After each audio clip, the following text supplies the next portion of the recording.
Բարև ձեզ, օրագրի եթերում Բաստիոն հաղորդաշարն է, այսօրվա մեր հյուրն է Շահին Հարությունյանը, բարև ձեզ Շահին ջան։ Բարև ձեզ։ Տեղեկատվություն կա, որ Ադրբեջանը Հայաստանի դեմ ներկայացված իր այդպես մեծ գործով նաև պահանջում է դատարանից, որ Հայաստանում արգելվի ուրեմն Նժդեհի անունը, արձանները հանվեն, արգելվի ազգայնականությունը, ինչ տեղեկություններ ունեք սրա վերաբերյալ եւ ինչ եք կարծում, ինչ պիտի անենք։ Նախ շնորհակալություն հրավերի համար։ Բարձրացրեց խնդիրը բավականին ծանր է, ճիշտ ասած, այսպես մանրամասն տեղեկատվություն, խոր տեղեկատվություն չունեմ, ունեմ ապանցիկ տեղեկություններ, որոնք արդեն իսկ մտահոգիչ են, բայց հարաբերականորեն մտահոգիչ նշենք, բնական է ադրբեջանցիները, ինչպես նաև թուրքերը, ինչ որտեղ նաև ռուսները հետևականորեն պայքար են մղում Նժդեհի դեմ, նժդեհականության դեմ եւ ըստեյության արդեն ազգայնականության դեմ, այսպես Հայաստանի եւ Ադրբեջանի ներկայացրած հայցերը դա մակում կլինի տեղագայում հենց միտված են Նժդեհի եւ նժդեհականության դեմ նպատակ հետապնդելով հայ ժողովրդի մեջ իսպար այսպես բնաջնջել նաեւ այն գաղափարախոսության հիմնադիր դարձած Նժդեհին, նժդեհականությունը իսկ այն ժողովուրդները, այն ազգերը, որոնք չունեն գաղափարախոսություն, չունեն իդեալներ, չունեն գաղափարական հայրեր, որոնց պետք է հետևել, առաջնորդվել, կիսել եւ շարունակել իրենց գործը,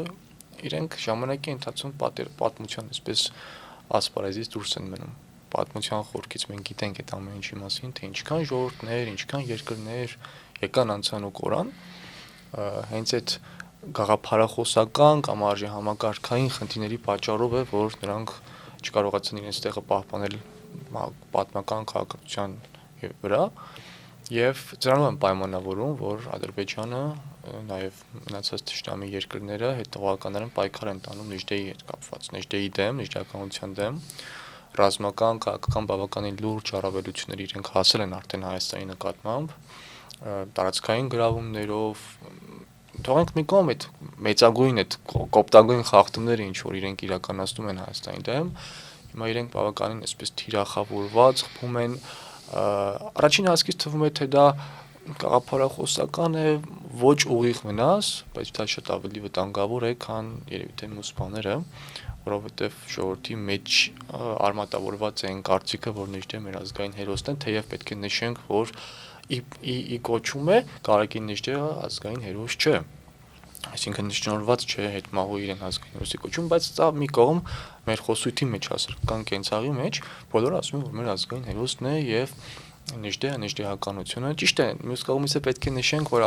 առավելապես խոսում են Նժդեհի մասին շատ ժամանակ չգիտակցելով Նժդեհի արածները, բայց կամ գաղափարախոսությունը, բայց դա ժամանակի խնդիր է, ինչքան երկար լինի Նժդեհի անունը, ի վերջո ինչ որ մի բայից սկսած հայ հասարակությունը սկսելու է արդեն վերաիմաստավորված հասկանալ թե ով էր Նժդեհը, ինչ էր անում Նժդեհը, եւ ինչի էր ձգտում եւ ինչ պատգամ է թողել հայ ժողովրդին։ Եվ այսինքն Հայաստանի թշնամիները ավելի լավ գիտեն մեր արժեքների եւ հերոսների մասին, քան մենք։ Դրա համար հիմա իրենք խորքային կերպով այսպես բայց վտանգ չկա Շահին ջան։ Իհարկե վտանգ կա։ Օրինակ նորից դավաճանություն կլինի եւ օրինակ վատ կներկայացվի։ Հենց դա է վտանգը, հակափաստարկը, որովհետեւ ավելի շատ այսպես վտանգը կապված չի նրա հետ, որ Հագայի դատարանում Նժդեհին կհամարեն օրինակ ֆաշիստ, ինչպես ցկտում են համարել, ես դրանում ընդհանրապես անգամ կես տոկոս վտանգ չեմ տեսնում, որովհետև չկա ոչ բարոյական, ոչ քաղաքական եւ ոչ իրավաբանական հիմքերը եւ նաեւ պատմական հիմքերը Կարագին Նժդեհին արգելելու արգելելու համար ինչ-որ քայլեր իրականացնել, այսինքն նրա դեմ ուղղված քայլերը հաստատումը, եթե լինի խնդրահարույց բան, ես ավելի շատ վստահ եմ, որ դա պայմանավորված է իշխանությունների գործելակերպով։ Տեսնում ենք, թե նրանք ինչպիսի քաղաքականություն են վարում, այսինքն Նժդեհի մասով մտավախություն չկա։ Մտավախությունը դա իշխանություններից է, ինչ որ մենք տեսնում ենք, թե այս մարդիկ ինչ են անում Հայաստանի նկատմամբ, դավաճանական քայլեր են իրականացնում։ Դավաճանությունը զուտ այսպես իրավական մասից բացի նաև ունի բարոյական կոնտեքստ։ Բարոյական դավաճանություն, որի գնահատականը մենք բոլորս ոչ թե կարող ենք տալ, մենք պարտավոր ենք տանք։ Մտավախությունս այսքանով է, բայց ճիշտ ասած մի հույս էլ հայտնեմ, լավատեսական հույս, որ այդ հույս ունեմ, որ բուն գործընթացների ժամանակ, երբ որ Հագայի դատարանում կսկսվի կամ ակում հատուկ այդ ատյաններում քննարկվի Նիժդեի գործը, այլևս այս իշխանությունները չեն լինի, կլինեն մարդիկ, ովքեր գիտակցում են, թե ով է Նիժդեը, ինչպիսի գաղափարախոսություն ունի եւ շատ լավ հնարավորություն գուցե դա լինի մեր համար մեկընդմիշտ փակելու Նիժդեի հետ կապված այդ խոսույթները եւ արդեն ավելի խորը տարածել նիժդեականությունը։ Դուք շատ լավատեսեք Շահեն ջան, շատ ընդհանրապես դուք ուրեմն նախ Շանդաշինքը երևի միակ կուսակցությունն է, որ ազգայնական կուսակցություն է եւ դուք եւ ձեր հայրը հանդես եք գալիս որպես ազգայնականներ։ Մյուս կողմից նախ այդ ազգայնական բառը մի տեսակ մեր ժողովրդի մեջ մտածող որպես բացասական իմաստով, երևի դա ավելի շատ ինչ-որ ռուսական բաների, ալիքների, բաների ազդեցությունն է, որ ընկալում են իբրև, չգիտեմ, իսլամիստ ծայրահեղական կամ բան, բայց մյուս կողմից էլ ոնց որ բնական դա լինի, որտեղ Հայաստանը երկար ժամանակ անկախություն չի ունեցել, միշտ անդադ այդ վերահսկողություն, բաներ, որ սա սխալ է, սա ճիշտ չէ եւ այլն։ Եվ որպես հրաշարունակություն նաև Ռուսաստանի ազդեցությունն է միշտ շատ մեծ եղել եւ ներքին եւ արտաքին քաղաքականության եւ ինքնության վրա։ Ոնց է համադրվում այս օտար ու մասնավորապես օրինակ ռուսական ազդեցությունը ազգային ինքնության վրա, դրա հետ ոնց է համադրվում, էլի։ Շատ պետք է նշենք, որ շատ բարդ եւ գուցե եւ սա անհամատեղելի ինչ-որ երևույթներ են, որ իրար կողք դնելուց խնդրահարույց է դառնում, դրա համար արդեն մենք մեր օրերում այս խնդիրների առաջ կանգնեցինք։ Եթե համադրելի լիներ, այս խնդիրները առաջ չէր գալու։ Այո, պատմության խորքից մենք այդ ասում ենք երկար ժամանակ անկախություն չենք ունեցել, իհարկե շուրջ 1000 տարի մենք եղել ենք օտարի տիրապետության ներքո, Սելջուկ թուր։ Եթե առաջին հանրապետություն չհաշվենք։ Հա, Կիլիկիանը չհաշվենք։ Չէ, եթե Կիլիկյան, ես խոսում եմ բուն արևելյան, այս մեր այսպես խոչված Հայաստանի մասին, որտեղ որ մենք այսօր մեր գոյությունը այսպես անկախ որպես պետություն պահպանում ենք կամ ձևավորված ենք, դրանք չհաշված, իհարկե Կիլիկյան չհաշված, եւ Հանրապետության առաջին հանրապետության 2 տարին չհաշված։ Այսպես ընդհանրացնելով շուրջ 1000 տարի մենք տարբեր տիրապետությունների տակ ենք եղել, տարբեր ճշնամական պետությունների եւ բնականաբար սա խորը հետ պետք է թողեր մեր տեխնիկիտակցության, մարդկային տեսակի եւ թե ժամանակի հետ մեկտեղ պետք է մեր մտածողությունից չնջեր թե ինչ է պետությունը, ինչ է անկախությունը եւ սա էլ է խնդրահարույց։ Եվ մենք շրջապատված լինելով այսպես Բայց ջնջելը դա թե չի ջնջել։ Պետք է Մենք ունենք այդ պետության զգացողություն էլի բնազդային մակարդակում ողնաշարում ինչ ես կարծում։ Կարծում եմ, որ հայասարակության մեջ կային տոկոսի մարդիկ կան, ինչ որ մի տոկոս, որոնք ոչ միայն բնազդային մակարդակում, այլ նաև իրենց մտքում գիտակցում են, թե ինչ է պետությունը եւ թե ինչ է անկախությունը։ Եվ որ վերջո դա պատմությունն է փաստում, որ մեջտապես հայ ժողովրդի մեջ եղել են այնպիսի մարդիկ, այնպիսի նվիրյալներ, ովքեր թողելով ամեն ինչ, զոհելով ամեն ինչ կարող եմ ասել, իրենց ազատությունը, իրենց կյանքը պայքարել են Հայաստանի անկախության, պետականության վերականգնման, անկախ պետականության, եւ սա փաստ է, իսկ ազգայնականությունը, այո, շատ էսպես ծայրահեղական է ընտրվում հասարակության կողմից, որը իհարկե տեղ է տալիս աշխատանքի, որովհետեւ երկար ժամանակ կորցրածնելով պետություն, անկախություն, ապրելով ուրիշի տիրապետության ներքո, շատ նորմալ է, որ հասարակության մեջ նոր ձևավորվող ազգի գիտակցության մեջ, քաղաքական ազգի նկատի ունեմ գիտակցության մեջ, նման խնդիրներ կարող է առաջանալ։ Եվ անկախ պետականության պայմաններում քաղաքական գործիչների, պատմաբանների, հանրային գործիչների, սոցիոլոգների եւ հոգեբանների եւ այլ մասնագետների գործը պետք է լինի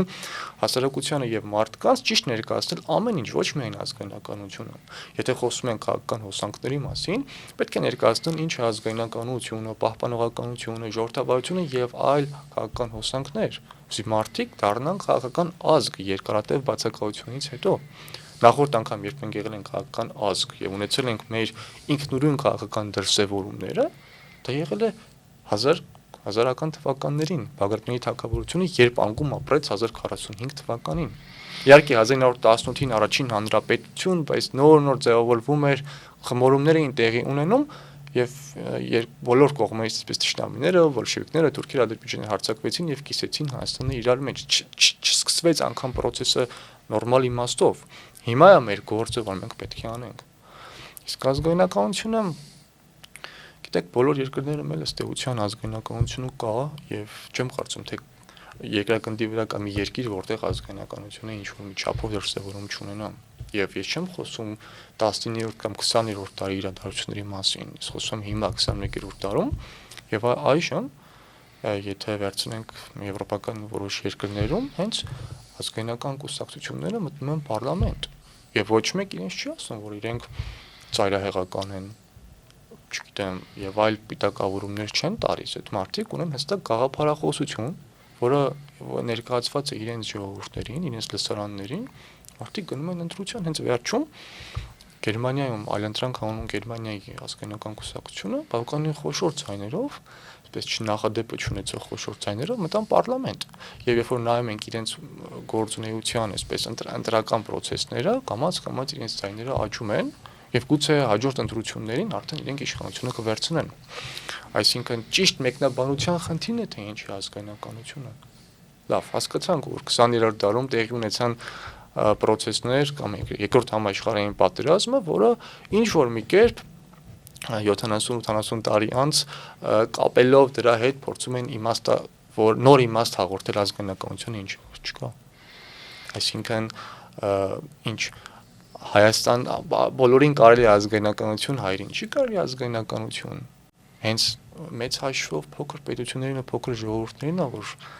պետք է եւ պարտադիր է ազգայնականությունը որպես ազգային ինքնագիտակցության ձևավորման, ինքնության պահպանության, խնդրի լուծման մեխանիզմ կամ հնարավորություն։ Վերցնենք երկու օրինակ, պատմականորեն շատ չծանրաբեռնենք մեր լսարանին, բայց տիպիկ օրինակներ, մի կողմից մեր թշնամի պետությունը վերցնենք եւ մյուս կողմից բարեկամ համարվող երկիր, այսինքն լավ սկսենք հենց բարեկամ համարվող Ֆրանսիայից։ Դե Գոլի շարժումը, դիմադրության շարժումը Ֆրանսիայի անկախության։ Այսինքն ինչ տեղի ունեցավ երկրորդ համաշխարհային պատերազմի ժամանակ, երբ Ֆրանսիան ընդունեց կապիտուլյացիան Գերմանիայից,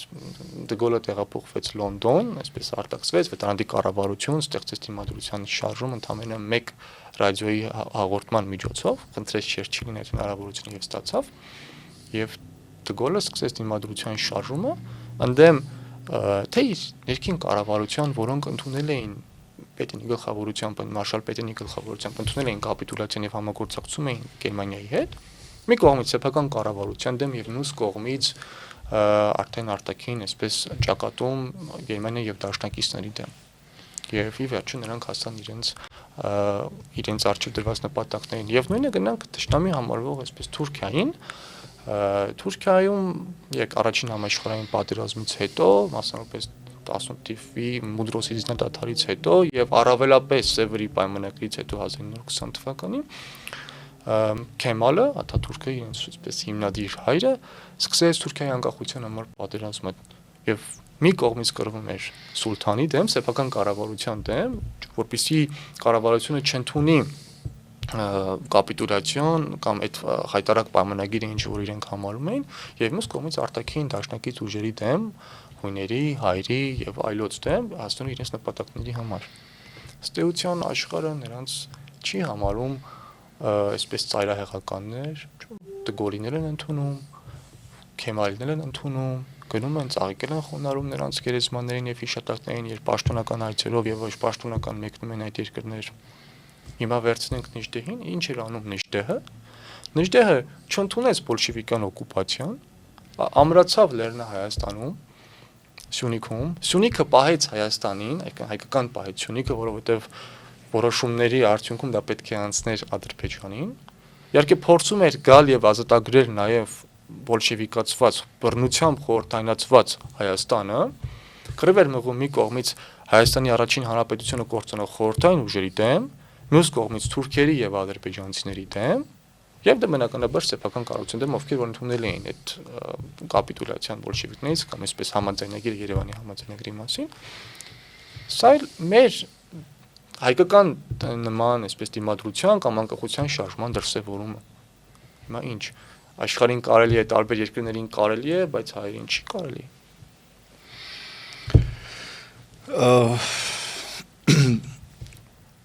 Շահեն ջան, դուք այսպես շատ եզակի ընտանիքից եք,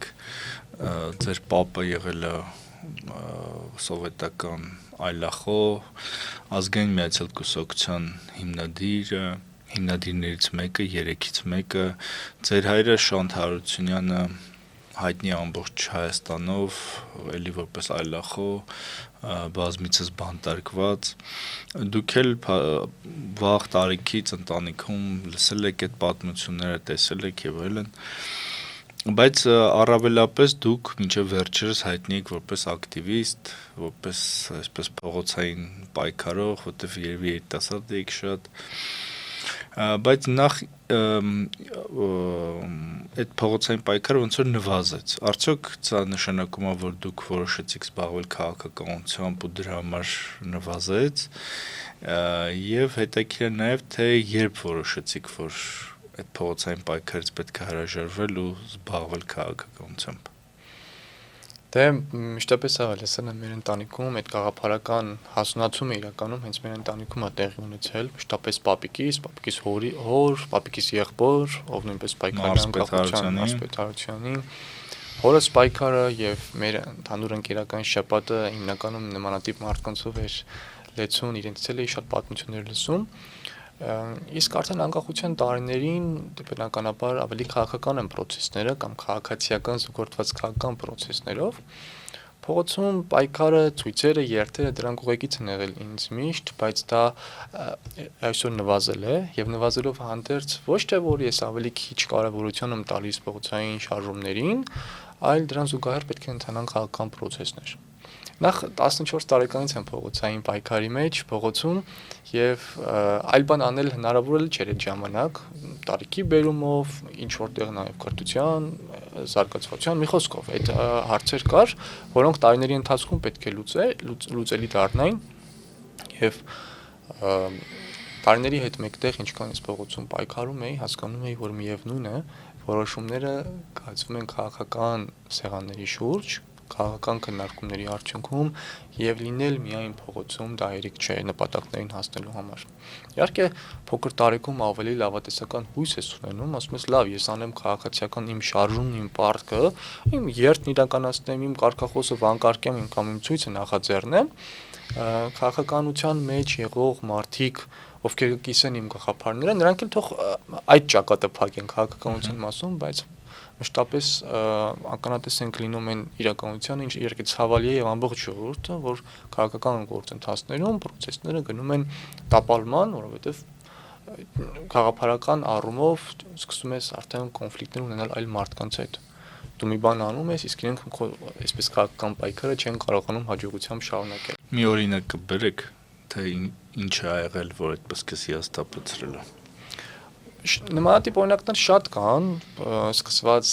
18 թվականի իշխանափոխությունը, իհարկե մասնակցելով իշխանափոխությանը այդ process-ին ընդդեմ Սերժ Սարգսյանի վարչապետության, դա այսպես մտքերով չես պատկերացնում, որ այդ թիմը կսպասարկի քո գաղափարական հիմքերը, բայց անկախ ամեն ինչից մաս ես կազմում փողոցային մի շարժման, համաժողովրդական շարժման, ինչ որ կերպ առնչվում ես այդ ամեն ինչին, առ այսօր է, չէ՞, մեր խուսիթի մեջ խոսում ենք, ասում ենք դու մասնակցել ես, դու չես մասնակցել, բայց դու տեսնում ես, որ եթե դու քո գաղափարներով մասնակից չես լինում այդ process-ներին, այդ ամեն ինչը մսխվում է։ Շահեն, բայց եթե զուտ գաղափարական նայենք, Սերժ Սարգսյանը ավելի մոտ էր քո գաղափարական հայացքներին, քան Նիկոլ Փաշինյանը, որոնք լիբերալներ են կամ չգիտեմ ինչեր են, բայց նա պահպանողական եւ դժդեյան գաղափարախոսությամբ Նիկոլ Փաշինյանը ընդհանրապես գաղափարախոսություն չունի ելել։ Ունի ուղղակի վախենում է դրա մասին խոսա։ Հենց երևի առաջին ինչ վախն է իր գաղափարախոսության այսպես հիմնասյունը, վախի շուրջ ձևավորված գաղափարախոսություն։ Իհարկե, գաղափարախոսական տրաֆրետային առումով, այսպես որ գրված է, Հանրապետական կուսակցությունը բնականաբար հռչակել է ներդրական կուսակցություն, իր ակունքներում էլ դրել է ազգային միացյալ կուսակցության պատմությունը, որի հիմնադիրներից մեկն է նաև Պապիկս, ինչպես նշվեց, բայց խոսքը միայն այսպես խաղափարախոսության մասին չի, իրենց հռչակել էին ներդրականներ,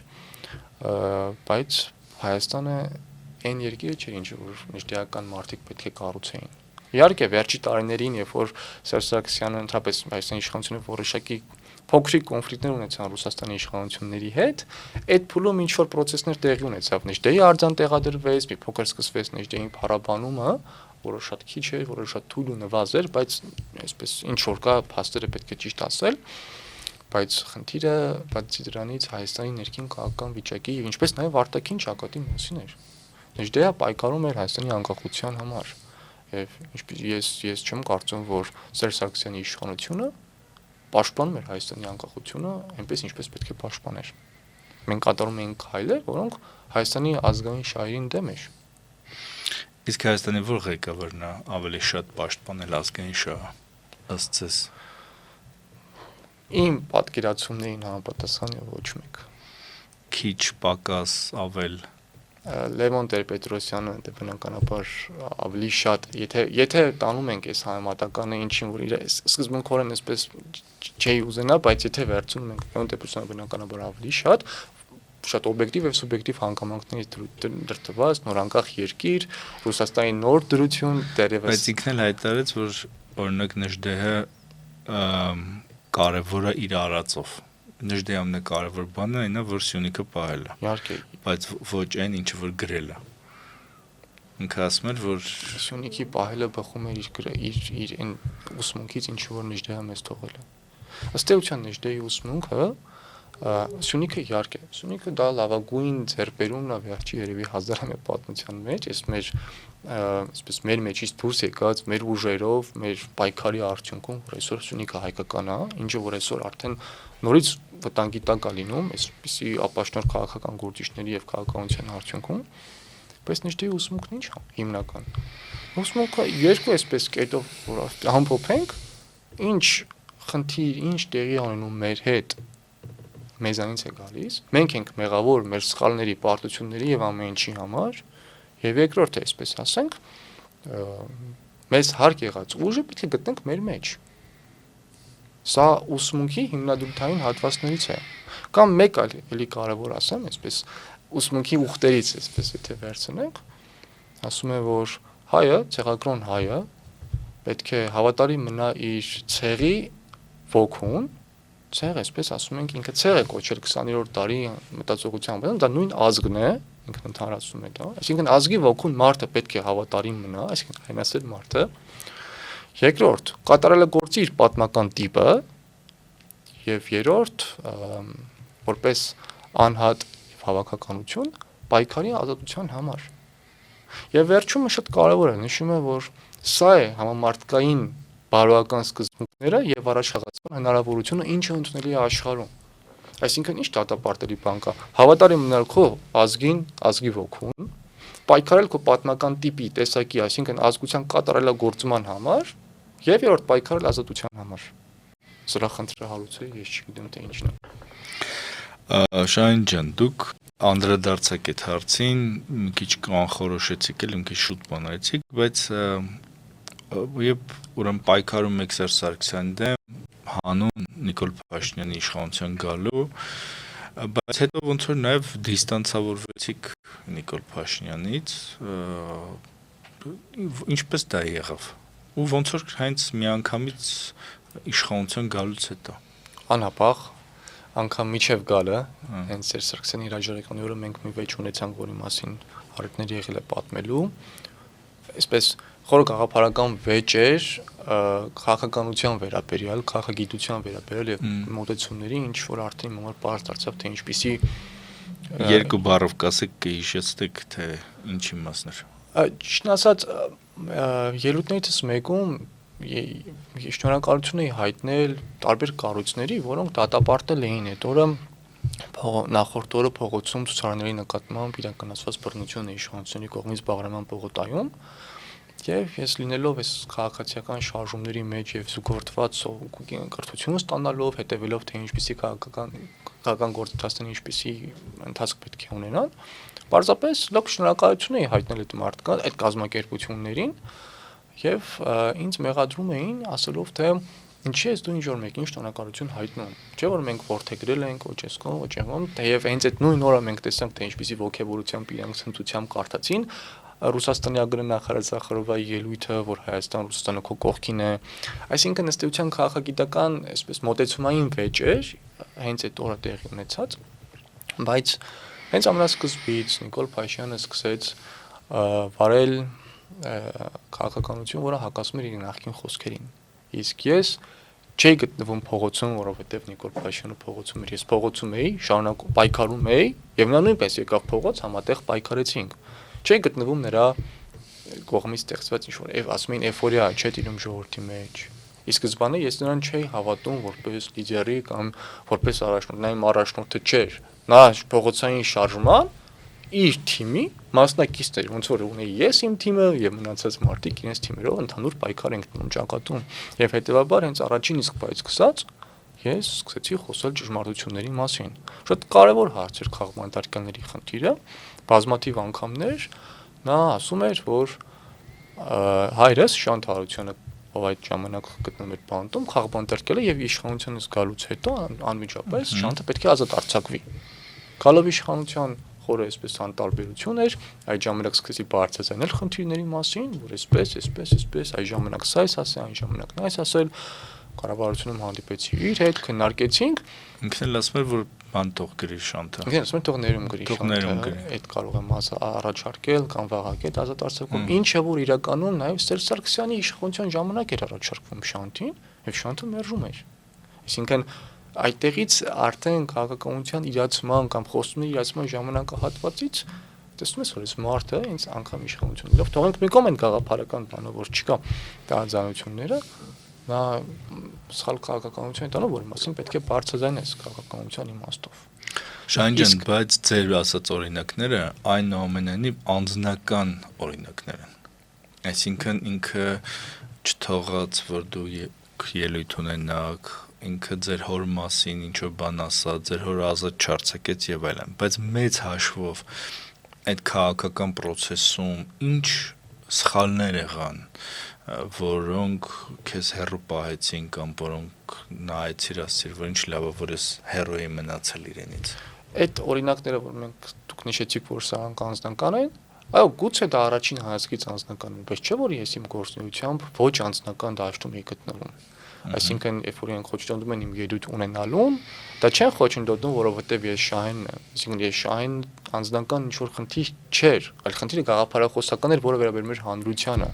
կամ քաղաքբանտարկյալների խնդիրը։ Քաղաքբանտարկյալները նրանք քաղաքական բանտարկյալներ են, ովքեր որ բանտում են գտնվում կամ հայտնվել են դատապարտվել են անարդարացի քաղաքական հայացքների համար, ինչը կապված է հասարակության հետ։ Հիմնական քաղաքբանտարկյալներ։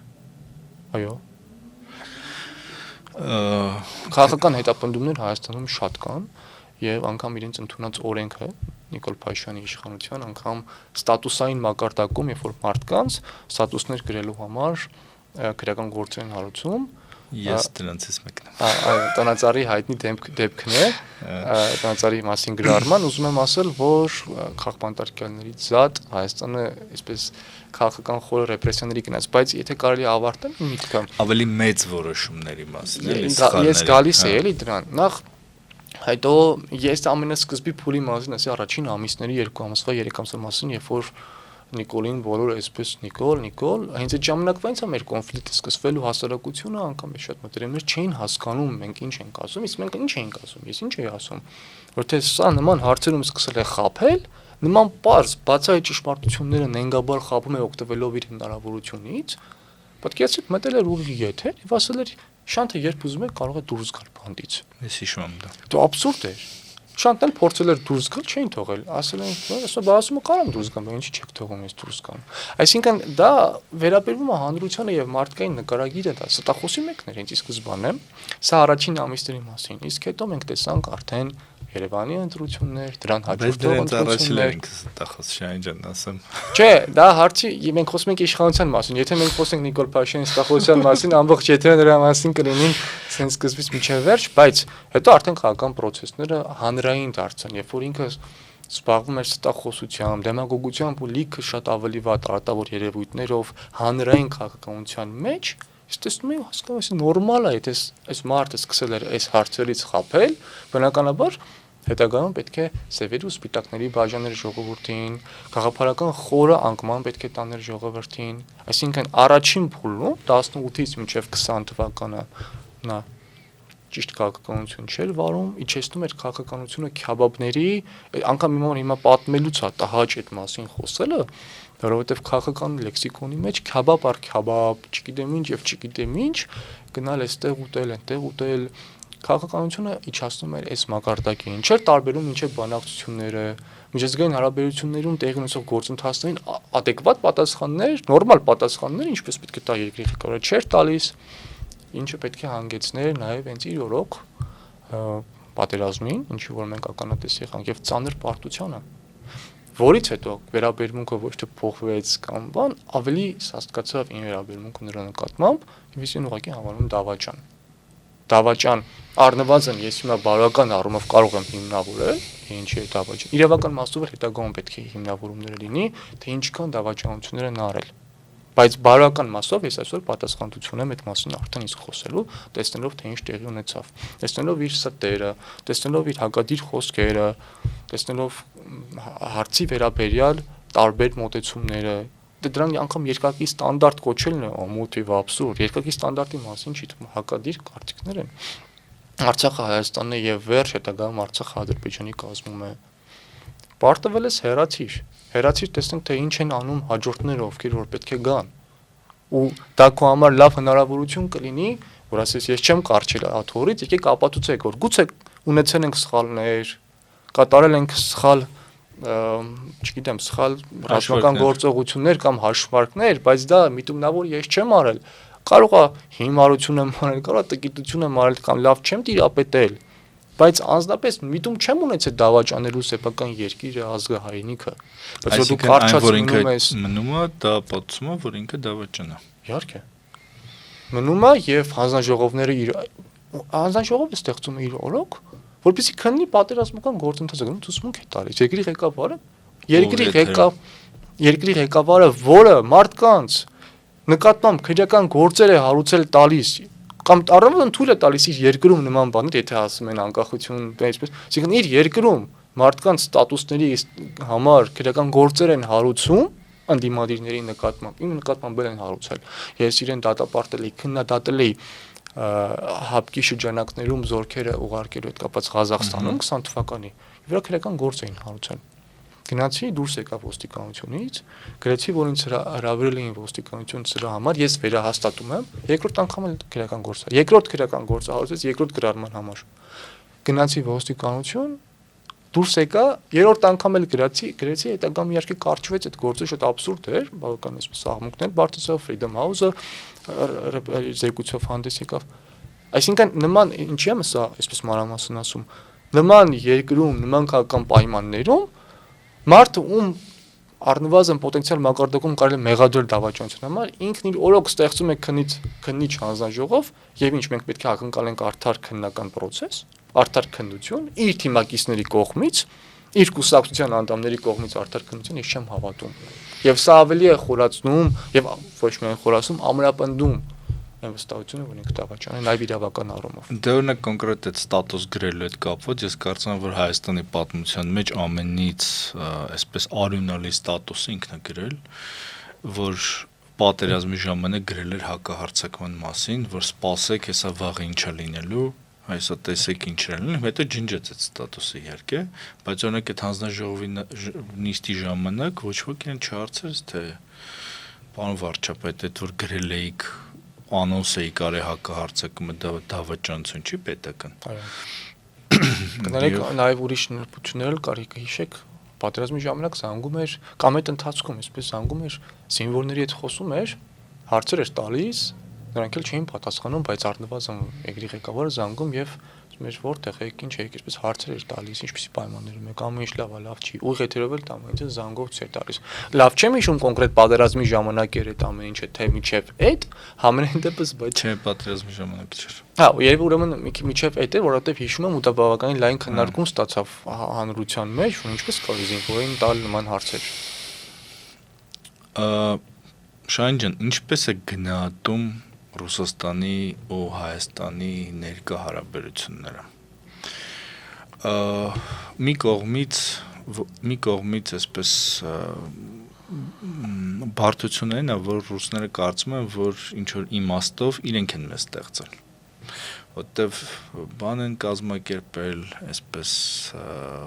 ցեղասպանությունից հետո ռուս-թուրքական, ռուս-պարսկական պատերազմներից հետո են ներգաղթ կազմակերպել։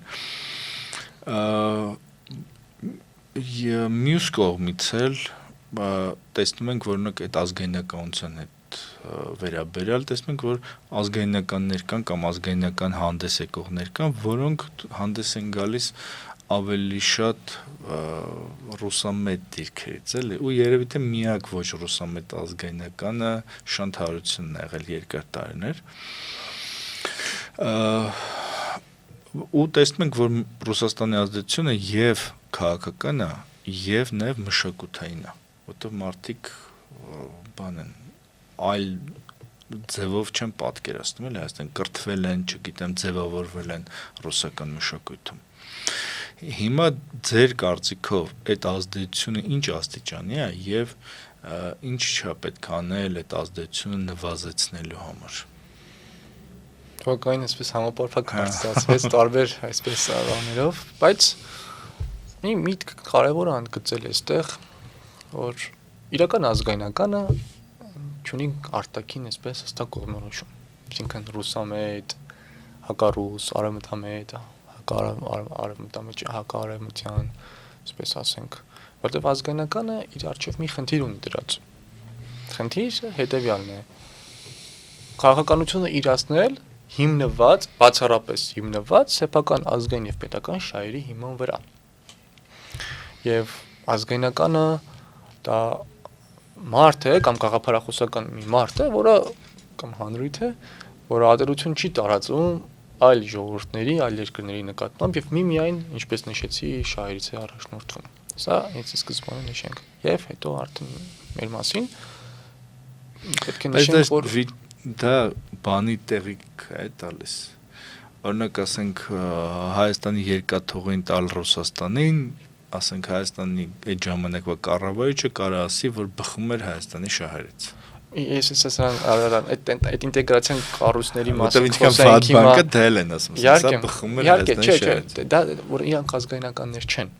Հենց ի սկզբանե այսպես իրենք ուղղակի այսպես կեղծիք են անում, խափում են, լղոզում են, դրա համար այսօր ազգայնականությունը նորմալ չի ընկալվում։ Եվ ոչ միայն ազգայնականությունը, այսօր Հայաստանում ի՞նչն է նորմալ ընկալվում։ Կամ կուսակցությունները նորմալ չեն ընկալվում, նմանատիպ process-ների պատճառով մարդը տեսնում է, որ սա խափեություն է, բայց հեսա կանադառնանք դրան։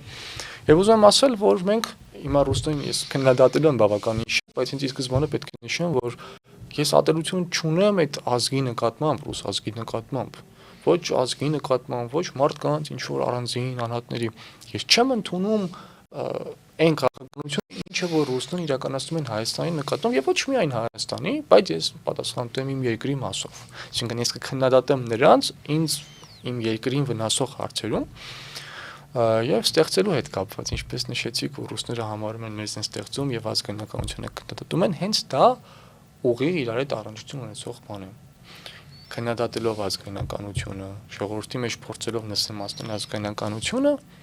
դրանից պետք է բխի նաեւ հետագայում իրենց գործառույթի մեջ ցույց է տալիս, որ պետք է համոզեն ժողովրդին, որ մենք ենք դες ստեղծել։ Եթե հասարակությունը, ժողովուրդը չհեռվանա ազգայնական գաղափարներից, ռուսների ստերը, որ իրանք են մեզ ստեղծել, չի լինի, չի աշխատի։ Որովհետև մարդիկ ասեն՝ մի րոպե, երբ որ մենք թագավորություններ ունեինք, անկախ թագավորություններ եւ դեռևս Քրիստոսից առաջ ժամանակահատվածում, երբ որ դուք չեք նշмарվում երկիր մոլորակի վրա,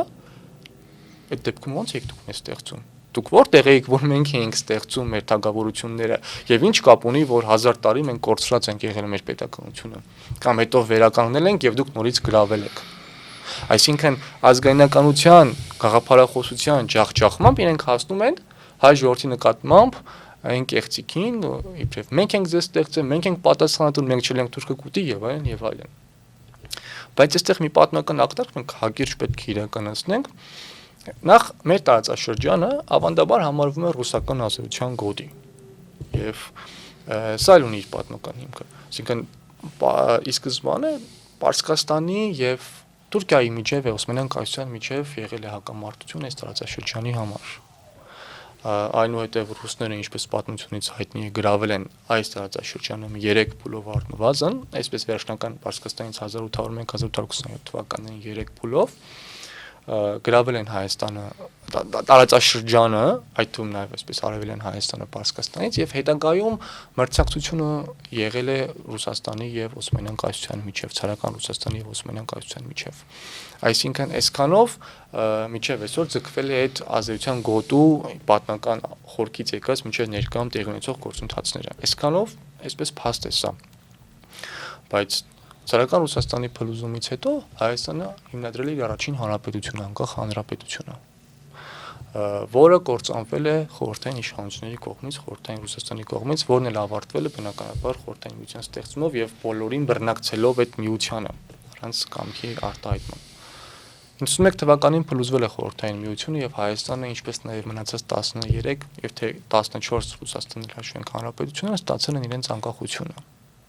Հիմա բնական հարց է այստեղ առաջանում։ Երկու անգամ մենք ստեղծեցինք մեր հանրապետությունները անկախ, երկու անգամն էլ ռուսական կայսրության փլուզման արդյունքում եւ հետևանքում։ Այդ դեպքում ռուսները մեզ ինչպես են ստեղծել։ Ստեղծել են որպես ազգ, պատմությունը հայտնի է եւ ոչ միայն հայոց պատմությունը համաշխարհային պատմության էջերում գրված է, որ հայերը հնագույն աշխարհի վրա եղած ժողովուրդներից են, դա քննարկելի է։ Ոչ մեկ չի քննարկում, որ Տիգրան Մեծը Քրիստոսից առաջ 95-ից 55 թվականներին, այսպես իրեն վերցնենք, կամ Արտաշեսը 190-ից մինչև 160 թիվը հայկական թագավորության հիմնադիրը եւ կամ շարունակողները կամ ծովիստով ստեղծողները չեն եղել։ Սա ոչ մեկ չի քննարկում։ Անկամ ռուսները, երբ որ վերցնենք այդ մասը, ճիշտ է, ռուսները աղավաղում են մեր պատմությունը եւ մեր պատմությունը համարում են Երևանդույների թագավորությունից սկսած, այսինքն Վանի համահայկական թագավորությունը չեն համարում որպես հայկական, բայց փաստ, որ ռուսները համարում են հայկական ազգային, այսպես քաղաքական ազգի ծնունդը Քրիստոսից առաջ 580-ական թվականներին։ Սա փաստ է, որը ընդունում են նաեւ ռուսները։ Հանրապետության, այսինքն պետականության, անկախ պետականության ծնունդն էլ երկու անգամ իրենց եւ մեր այսպես համատեղ քաղաքական process-ների ընթացքում երկու անգամ եղել է իրենց կայսրության փլուզման արդյունքում։ Ազգն իրենք չեն կերտել մեզ, իրենցից բխած ազգ չենք, ինչպես շատ ազգեր այսօր կան, որոնց դեմ ոչինչ չունեն, որովհետեւ ազգային նաեւ բաներ կա, չէ՞, նույն ազգից կարող է բխվես, բայց տարանջատվես, զգային ինքնագիտակցությունը հստակեցվի եւ որոշակի տարբերություններ։ Եվ պետությունը իրենցից հետո են եղել, իրենցից անկախացել ենք։ Սա մեծ միֆ է, ինչը որ ռուսներն անում են եւ նպատակ ունենալով, սրանից էլ պետք է բխի հաջորդ հարցերը եւ պատասխանները, նպատակ ունենալով հասնելու այն արդյունքին, ինչը որ մենք տեսանք։ Տեսեք, Հայաստանը ՀԱՊԿ անդամ է, Ռուսաստանի հետ ունի ռազմավարական գործընկերություն 97 թվականի պայմանագրով։ Սա ռազմական մասով եմ ասում։ Բայց Նիկոլ Փաշինյանն ասում է, որ մենք սառեցրել ենք մեր անդամակցությունը։ Նիկոլ Փաշինյանի ստերը փողերը չենք տալիս։ Այդ ստերը նման կարգավիճակ չկա ՀԱՊԿ-ում։ Մարդիկ, ովքեր որ անգամ այսպես ուսանողներ, ովքեր որ կսովորեն միջազգային հարաբերություններում, ֆակուլտետում նկատի ունեմ, ես ինքս սովորել եմ ու այնտեղ առարկա ունենք ինտեգրացիոն կառույցներ, հստակ ուսանողներն անգամ 20-21 տարեկան, եթե ոչ ավելի փոքրները կարդում են ինտեգրացիոն կառույցների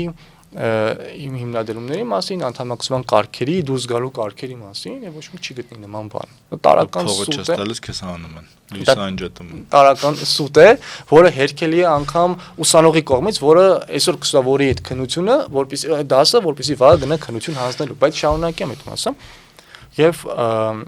լավ, նորմալ է ենթադրենք, որ Հայաստանը մի ռազմական բլոկի մեջ պետք է լինի եւ դա ռուսականն է ընդունված։ Պատերազմական գործողությունների ժամանակ տեսնում ենք ռուսների վերաբերմունքը մեր նկատմամբ։ Չգիտեմ, Հայաստանի նկատմամբ ագրեսիա չի եղել։ Հայաստանը պետք է դիմի, չգիտեմ ինչ որ Նիկոլ Փաշինյանը ինչու է մեղավոր։ Խեղճ Նիկոլ Փաշինյանը։ Երևի հարցը ռետորական էր, ճիշտն ասած։ Հա, խոսենք տնտեսական ինտեգրացիայի մասին, որը շատ կարևոր է ու սիմվոլիկ նշանակություն ունեցող։ Ասեք 4 տարի Սերժ Սարգսյանը բանակցում էր Եվրամիության հետ, շուրջ 4 տարի։ Եվ մեկ գիշերում 13 թվականի սեպտեմբերի 3-ին հանդիպելով Պուտինի հետ, նա վեր է կենում եւ հայտարարում է, որ մենք չենք միանում այն 4 տարին ինչ որ կա մի կողմ, մենք միանում ենք ռուսականին։ Սրանք հենց այն ապացույցներն են կախման, ինչի որ մենք տեսնում ենք։ Իսկ գուցե եւս մի 3-4 տարի արժեր բանակցել ԵԱՏՄ-ի մաքսային միության այդ շուրջ նոր որոշում կազմել, բայց ոչ մեկ գիշերում, չէ՞։ Կամ մյուս կողմից երկաթ գիծը հանձնում են ռուսներին, գազը հանձնում են ռուսներին։ Սրանք տնտեսական նշանակություն ունեցող օբյեկտներ են, որոնցով Հայաստանը որպես պետություն, անկախ պետություն պետք է ապահովի իր ինքնիշխանությունը։ Այսինքն ռազմականորեն մենք կցվում ենք Ռուսաստանին, տնտեսապես կցվում ենք Ռուսաստանին, հետո այդ իշխանություններին ասում են մենք նժդեհական ենք, մենք ազգայնական ենք, հայերի շարժ ենք դուրս գնում։ Հետո միջազգային հարաբերությունների մասին խոսենք, նա մենք մակում քվեարկությունները տեսնում ենք Ռուսաստան, Հայաստան մի քանի փոքրիկ երկրներ եւ աշխարհ։ Այսինքն ամեն առումով Հայաստանը ուղիղ կախման մեջ է գտնվում Ռուսաստանից։ Բայց այս վերջին շրջանում Հայաստանը այդպես չի քվեարկում։ Մի քիչ ձեռնպահներ, չգիտեմ ինչեր բաներ հայտնվել են։ Իսկ դուք պնդում եք, որ Նիկոլ Փաշինյանը Ռուսաստանի դրածոն է։ Իհարկե։ Իսկ կան ապացույցներ։ Իհարկե։ Օրինակ։ Տան քննարկելի ապացույցներ են։ Տեսեք, ոչ մեկ չի քննարկում, չէ՞ որ Սերժ Սարգսյանը ռուսների համար ընդունելի, այսպես լավ կամ ռուսների կողմից նշանակված կերպար էր։ Բայց ընդունելին քննարկվում է։ Վերջի փուլի համար։ Ես ի սկզբանե նկատի ունեմ, ընդունելին քննարկվում է, որովհետև այո, Սերժ Սարգսյանը որոշ հակադրություն ունեցավ ռուսների հետ։ Այսինքն դուք մասնակցել եք ռուսների կազմակերպած հեղափոխությանը։ Ոչ, ես ռուսների ես հորս հետ 14 թվականից 13 թվականից սկսել եմ մեր հեղափոխական գործունեությունը, որը այդ փուլում ավարտվել է բանտով, բանտարկություններով, ես պայմանական ազատազրկմամբ, եւ այդ օրվանից սկսած դա այսպես ասում հայտնի ճշմարտություն, որտեղ համացանցում YouTube-ում բոլոր տեղերում կա, սկսել եմ պայքարը փողոցային, այսպես փողոցում պայքարը, փողոցային չասենք, եւ այդ փուլում էլ այն փուլում երբ որ մենք պայքարում էինք Սերժ Սարգսյանի իշխանության դեմ փողոցում, Նիկոլ Փաշինյանը պարլամենտում չգիտեմ ինչեր էր անում։ Ես չեմ ասում, ասեմ ասում պարլամենտի դերը դրա մասին չի խոսքը։ Բայց համենայն դեպս մենք փողոցում էինք պայքարում եւ նա ինչ որտեղ նաեւ դեմ էր փողոցում պայքարին եւ ընտրությունների համասուն էր խոսում։ Կողմնակիցներն ասում էին, որ դուք խուլիգաններ եք։ Այո, եւ ուզում ասեմ, գործիչներ չեք։ այո, եւ հետո ինքն եկավ փողոց։ Եւ ինչ, ես ասեի, որ դու եկար փողոց, ես չեմ գալիս, իսկ գնում եմ։ Բայց եկեք վերադառնանք նախորդ թեմային։ Հիմա տեսեք, Նիկոլ Փաշինյանը սկսեց այդ process-ը իր կողմից, մենք մեր կողմից բոլորով այսպես ճակատ ձևավորեցինք։ Ես չեմ հավատում, որ հնարավոր կլներ վոլեյբոլ խաղալով եւ այսպես խորոված անելով փողոցում, ինչին ես դեմ եմ եղել։ Ես փողոցում լինելով անգամ կողմ եմ եղել քաղաքական process-ների, այլ ոչ թե այդպես բաների։ Սերժ Սարգսյանի իշխանությունը տապալվել են հենց այսպես խաղաղ կերպով հանձնվեր Նիկոլ Փաշինյանին։ Սրա մասին հենց վկայում է Նիկոլ Փաշինյանի գործունեությունը եւ ռուսների վերաբերմունքը, որովհետեւ ասենք 2022 թվականին Ղազախստանում տեսնում ենք ինչպիսի process-ներ չէ տեղի ունենում։ Անդիմության ցույցեր, որը այսպես հունվարից, այո, որը ռուսները համարում են այսպես գունավոր հեղափոխություն եւ շատ սիմվոլիկ նշանակություն ունեցավ այն հանգամանքը, որ Նիկոլ Փաշինյանը այդ ժամանակ գլխավորում էր ՀԱՊԿ-ի անվտանգության խորհուրդը եւ իր ստորագրությամբ ՀԱՊԿ-ի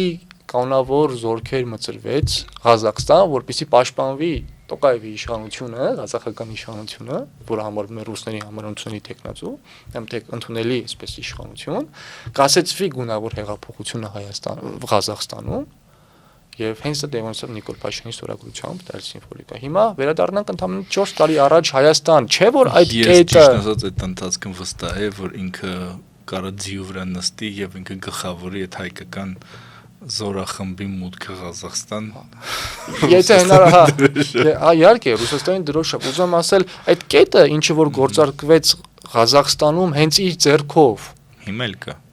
Առաջ էլ կար, հիմա էլ կա, առաջ էլ կա, 18 թվին էլ է եղել այդ կետը, այսինքն եթե ռուսները վտանգ տեսնեին այս ամեն ինչի մեջ, Հիմա էլ Ղազախստանում կասեն մի հատ բան գրեք, ուղարկենք ցուցարների դեմ։ Կամ էլի հարցեր կա այնտեղ ես 14 տարեկան էի հորս հետ արժեքների հեղափոխության ժամանակ հորս պաշտպանել իհարկե ես մասնակից էի քաղաքական process-ին, բայց դա մի կողմ ես ոստիկանության բախման ժամանակ նաև առաջնորդվել եմ այդ բանով իմ հորը հարվածել են, ես պաշտպանել եմ իմ հորը եւ դրա համար ինձ նույնպես 14 տարեկանում կատարածի համար դատեցին 4 տարի ճիշտ է փոխեցին պայմանական ազատազրկման, բայց մյուս կողմից էլ հանրային ռադիոյի շենքի մասին կուզում նրանց հետո խոսել 4 տարի հետո տեղի ունեցած 5 տարի հետո պետական պահպանության գոտում գտնվող շենք էր դա սա մասին խոսում եմ ինքս ներկա եմ ես էլ եմ մասնակից եղել հանրային ռադիոյում կատարվելիք այդ process-ին մուտքը եւ այլն իհարկե բնականաբար ի սկզբանե մտնելուց նպատակ չես ունենում ինչ որ վնաս տաս դա քաղաքական ակցիա է դիտարկում բայց համենայն դեպս դա ես ին վրա եմ վերցնում եթե ինձ դատում էին 13 տարի թվին 14 տարեկանում հորս պաշտպանելու համար հետագայում ինչի եւ ուրիշ մարդկանց ուղղակի ներկային եղել այդ ամեն ինչին ոչ մի բան տեղի ոչինչ չեն արել ես ոնը մեկին հարվածել էի ոստիկաններից նրանք հետել չէին արել հանրային ռադիոյի շենք է մտնում չունեմ կամուրջներն է շրջապատել տալիս օդանավականի ճանապարհը սրանք ստրատեգիական նշանակություն եւ պետական պահպանության տակ գտնվող օբյեկտներ են սա չի խոսում այն մասին որ ուղղակի հիվերհիշելով մեր խոսակցության այն սկզբին հատվածը որ ընդունելի կամ չընդունելի Սերժ Սարգսյանի այո Սերժ Սարգսյանը որոշակի խնդիրներ ունեցավ որին փոխարինեցին Նիկոլ Փաշինյանով բայց դա չի ստվերում համաժողովրդական շարժման այն process-ը որ մարդիկ հոգնած էին արդեն այդ իշխանություններից այսպես խոսակցական բանով այստեղներն էին բոլորի հասած որ ուզում էին տապալ էին եւ այդտեղ հենց կարծեմ Արմեն Աշոտյանն էր հենց իշխանություններից որ երևույթ ունեցավ որ Նիկոլ Փաշինյանի տեղը պոլիփեդն լիներ քիչ գրեհիկ բան է այս մենք քիչ մեր քաղաքական բանը լեքսիկոնը շատ է փոխվել այս վերջին տարիներին ստիպված ցիտում եմ էլի պոլիփեդն լիներ պոլիփայտն լիներ չգիտեմ էլի կընտրվի այսինքն այդ իրենք էլ գիտեին արդեն թե ինչքան է ժողովրդի համբերության բաժակը լցվել Շահին ջան բայց մի կողմ թողնենք մեր ցանկությունները իրականությունը իրական հողի վրա իրավիճակն այնպեսին է որ Հայաստանի ենթակառուցվածքների մի մեծ մասը պատկանում է ուղիղ Ռուսաստանին այն մնացած ազդեցությունները մի կողմ թողնենք էլի որ չգիտեմ բաներ ագենտուրաներ չգիտեմ հա դրանց մասին չենք էլ անդրադարձել էլի այդ գաղտնի ծառայություններ ես իմ կա շատ մեծ ազդեցության բաներ, գործակալներ, կան մարդիկ, որոնք կապեր ունեն Ռուսաստանում, ասենք, չգիտեմ, այստեղից քաշածող են ուղարկում, ես իմ գինին ուղարկում, չգիտեմ ինչ, բայց կա զուտ տնտեսական բան, զուտ մի հատ այդ բանը, որ ասենք երկաթուղի, գազամուղ, չգիտեմ, բան, լիքը բան պատկանում է ռուսներին, ինչ որ բաներ էլ այսպես կեղծ անունների տակ, իբր օֆշորներով եւ այլն, նույնիսկ ասենք, չգիտեմ, Իրան-Հայաստան գազամուղն է պատկանում Ռուսաստանին Բայց ոնց կարա Հայաստանը սա հաղթահարի։ Օրինակ, եթե դուք դառնաք վարչապետ, էլի, ասենք, ոնց եք դա հաղթահարելու։ Այդ ենթակառուցվածքների գծով ազդեցությունը։ Շատ նորմալ, դժվար, բայց հաղթահարի տարբերակներով։ Հիմա ավելի մանրամասն խոսենք։ Առաջին բանը, ինչը որ ես կանեմ վարչապետի ժամանակ, եթե միջև այդ հայրս չլինի վարչապետ Եվ դա ինքը արած չլինի այդ ամեն ինչը Ես ճիշտ ասած Շանթին վարչապետ չեմ պատկերացնում Ես պատկերացնում Որովհետև չեմ պատկերացնում էլի ոնց առանց գալստուկի փողկապի մարդը վարի բայց իրեն էլ փողկապով չեմ պատկերացնում Ճիշտն ասած Այդ հարցը մի քիչ հա մի փոքր շեղվենք բայց մի փոքր պատասխանեմ շեղվեցինք Փողկապը ինքը պետական պրոտոկոլի մի մաս է կազմում, արողակարգի մի մաս։ Ես չեմ կարծում, որ եւ ներկուս վստահ եմ, որ Շանթը լինի վարչապետ Հայաստանի, ինքը պետական արողակարգը կհետևի։ Չեմ հավատում, որ ինքը չհետևի պետական արողակարգը։ Կամ կարա ուրիշ բան լինի։ Պետական արողակարգը փոխվի։ Այո։ Ոնց որ ասենք Իրանում է։ Իրանում փողկապ չեն կապում, արողակարգով չեն կապում։ Ու կարա ասենք ես Սվիտերը դառնա բան։ Չէ, պետական արողակարգը պետական ինստիտուտների կարևորագույն մասն է, այսինքն դու պետություն ես, ունես պետական արողակարգ, դա ուղղակի հորինված չի միջազգային բաները պահելու համար, դա նաև քո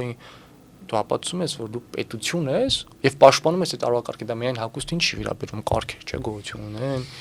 Դիմավորման ընդունումը մի խոսքով հազար մի բանի մասին, ինչև է, սա առանձին խոսելու թեմա, մի օր անպայման կխոսենք կերպարների հետ կապված, բայց ինչև է, վերադառնալով մեր զրույցին, եթե Հայրաչյանի են ինչ որ մենք մտածում ենք անել ի վերջո իր առաջ քաշած այսպես գաղափարախոսական հիմքից պետք է ասեմ արժեքների փոփոխությունը եւ մեր կողմից հրճակված արժեքների հեղափոխությունը առաջնային բանն է ես որ կանեմ հաջորդի մոտ բայց հուսամ իջև այդ եղած կլինի ես ենթակառուցվածքների մասին խոսենք հետո գնանք դեպի արժեքներ իրար կապված են փոխկապակցված են ես ուզում եմ հիմա ասել որ կթվա թե արժեքների հեղափոխությունը կապ չունի ենթակառուցվածքների հետ բայց ուղիղ կապ ունի որովհետեւ տեսեք ենթակառուցվածքները սրանք խոսում են կախվածության մասին երևի թե դա դուք նկատի չէ ունեք որ մենք ենթակառուցությունը տվել են կախվածություն ունենք ինչ պետք է անենք բայց կախվածությունն էլ առաջանում է ինչի արդյունքում ճիշտ արժեքների խեղաթյուրման արդյունքում այսինքն դու ինչ-որ մի պահի սկսում ես կորցնել ճիշտը ճիշտ ճանապարհը կամ չես էլ ունենում ի սկզբանե քո մեջ ներդրած չի լինում եւ արդեն կամաց հայտնում են պետություններ ովքեր ցանկանում են քեզ տիրել քեզ իշխել դա աշխարհի օրենքն է եւ մի այսպես խոսակցական բան կա չէ կամ որս ես կամ որսորդ այս դա դու չես կարող լինել ուղակի դիդորդ տենց չի լինում էլի եւ ավելի հակված եմ նրան որ որից գալով այդ պատմական խորքին շուրջ 1000 տարի չեն երկրորդ հանրապետություն առաջին հանրապետությունը չհաշվենք 2 տարին շուրջ 1000 տարի չնելով անկախ պետականություն մեր մեջից կան որ դուրս եկել պետականության նկատմամբ այդ ճիշտ պատկերացումները մենք նաև հիմա չենք կարողանում ճիշտ քաղաքականություն իրականացնել դու որի պատճառով մենք ընկնում ենք կախվածության մեջ որի հետևանքն է ենթակառուցվածքների հանձնումը չգիտեմ մեր սպայերը սովորում են Ռուսաստանի ակադեմիաներում դա էլ է կախվածության մի բան, որը խնդրահարույց է ի վերջո, էլի։ Ամեն առումով, էլի։ Դրա համար նախ եւ առաջ պետք է հասարակության մեջ ներդնել այն ճիշտ արժեքները պետության մասին, ազատության մասին, անկախության մասին, այն հիմնարար սկզբունքները, ինչը որ այսօր աշխարհում անքննարկելի են եւ առանց որոնց դու չես կարող ունենալ անկախ պետականություն։ Որից հետո ունենալով այն հասարակության մեջ ունենալով այն շերտը, որը կիսի կգա քո հետևից այդ գաղափարական մասով, իրենց վրա հենվելով ես քայլեր կսկսեմ նախաձեռնել այդ կախվածությունը թույլատնելու հետ կապված։ Ես չեմ ասում, որ դա միանգամից հաջողվելու է։ Ես չեմ ասում, որ դա այսպես կանաչ ճանապարհ է։ Պետք է լինի իշխանություն, հետո նոր լինի ընտրողների խումբ։ Ոչ։ Որովհետև ձեր ասելով պետք է լինի քարոզչություն այդ արժեքների, հետո պետք է լինեն մարդիկ, որոնք հասկանում են ինչեր են այդ արժեքները, հետո այդ մարդիկ պետք է ընտրեն ձեզ, դուք դառնաք վարչապետ։ Դա սկզբնական այսպես քարոզչության մասով ասեք ես խոսում եմ մասին երբ որ լինում վարչապետ հարցը այդպեսին էր Մա այդ եմ ասում այդտեղ օրինակ այդտեղ կա խնդիր հիմա մարդիկ չգիտեն օրինակ այդ ասում եք եկեք անենք արժեքների հեղափոխություն բայց մարդիկ այդ արժեքների կրողը չեն մեծամասնությունը այո բայց մերը միայն այսպես գիտեք քաղաքականությունն ինձ է որ մարդկանց տարբերակներ առաջարկում ենք թե ինչպես պետք է լինի եւ մարդիկ պետք է վստահեն կամ չվստահեն ինչից ցույց կտա 2026-ի ընտրությունին որին մենք մասնակցելու ենք այսինքն որ ասում ենք եկեք անենք արժեքների հեղափոխություն մենք ուղղակի այդպես տրաֆրետային բնույթով չենք ասում կլինի գա ժամանակ ընտրությունների ժամանակ հենց մենք այդ սկզբունքով ենք առաջնորդվելու առաջարկելու ենք թե ինչպես պետք է անել այդ արժեքների հեղափոխությունը այսինքն նախ եւ առաջ առաջին փուլում մարդիկ պետք է կարեւորեն փոփոխության կարևորությունը երկրում ընտրեն եւ մեր խոստացված տարբերակներով կլինի այդ փոփոխությունը իսկ դա համապարփակ այսպես կոմպլեքս ինչ-որ բան է հանրային հեռուստատեսություն նախադասությամբ այսպես պարզ ընդարձակ նախադասությամբ բայց մի 1-2 նախադասությամբ էլի լեզվաբանական տերմիններ մի կողմ թողնենք ձևակերպեք ինչա նշանակում արժեքների հեղափոխություն հա ինչ կասեք կապելով նախորդ հարցի հետ պետք է պատասխանեմ, որովհետև կիսատ մնաց տեսեք ենթակառուցված կախվածությունից ազատվելը ինքը չի ենթադրում կանաչ ճանապարհ։ Ինքը հենց փշոտ Միքայել Նալբանդյանի հայտնի խոսքը չէ, ազատության ճանապարհը միշտ բանա։ Շատ փշոտ ու ծանր ճանապարհ է։ Եթե մարդիկ այդ գաղափարները կրեն, այսինքն ազատության գաղափարը, անկախ պետականություն ունենալու գաղափարը, այդ փոփոխության արդյունքում իրապես նստի հայ ժողովրդի մտածողության մեջ, որ հանուն պետության ունենալու անկախության կարելի է այդ փշոտ ճանապարհով, ասենք, չգիտեմ, մի տարի առանց գազի ապրել, օրինակ։ Դու կարող ես դու գազից հրաժարվում ես, ասում ես չեմ ուզում, նա ռուսները վերցնում տանում են, չեն տալիս այդ գազը, միջև նոր պարտներներից գտնում դժվարությամբ, հեշտությամբ, process է, Հայաստանի գազը։ Չէ, դա թողենք մի կողմ, կարող է իրանից ենք վերցնում կամ այլ տեղից ենք վերցնում։ Իրան էլ կարա չտա։ Կարա չէ, բայց կարող է տա չէ։ Հա։ Չէ, ուզեմ ասեմ, այդ թողենք այդ դա առանձին քննարկում է, թե այլընտրանքները կարող է 2 տարի է տևում, եթե հասարակությունը պատրաստ լինի այդ զողողություններին, որովհետև Իսկ եթե պարզվի, որ դա ադրբեջանական գազ է։ Չէ, եթեների տեսության մեջ չմտնենք, որովհետև հա, իսկ եթե չպարզվի, իսկ եթե դու չառնես ադրբեջանականը եւ առնես հենց իրանական այն ինչ-որ գազը, որ ուզում ես, կամ այլ տեղից, կարող դու այլ տարբերակ ես գտնում, այլ դրա մասին չի խոսքը։ Հենց այս սրա հետ կապված այդ մտածողության եւ այդ դժվարությունների մեջ առաջին 90-ականներին առաջին Արցախյան պատերազմի շրջանում։ Հիմա չգիտես ինչի մեր հասարակության մեջ արմատացած, կարծրացած է մութ ու ցուրտ տարիներ է։ Բայց չէ որ դա պատերազմի Ես կարող եմ ասել ինչու է արմատացած։ Ինչու։ Որտեվ հաջորդ իշխանությունը սկսեց բանանել, սևացնել նախորդ իշխանությունը եւ այդ տարիները դարձան մութ ու ցուրտ տարիներ։ Բայց հիմա հակադիր հարցն եմ ես բարձրացնում, չէ որ դրանք ինչի որ վստահ դուք եք չեք իսում։ Չէ որ դա հաղթական պատերազմի տարիներ էին։ Չէ որ դա պետության հիմնադրման, անկախության հիմնադրման տարիներ էին։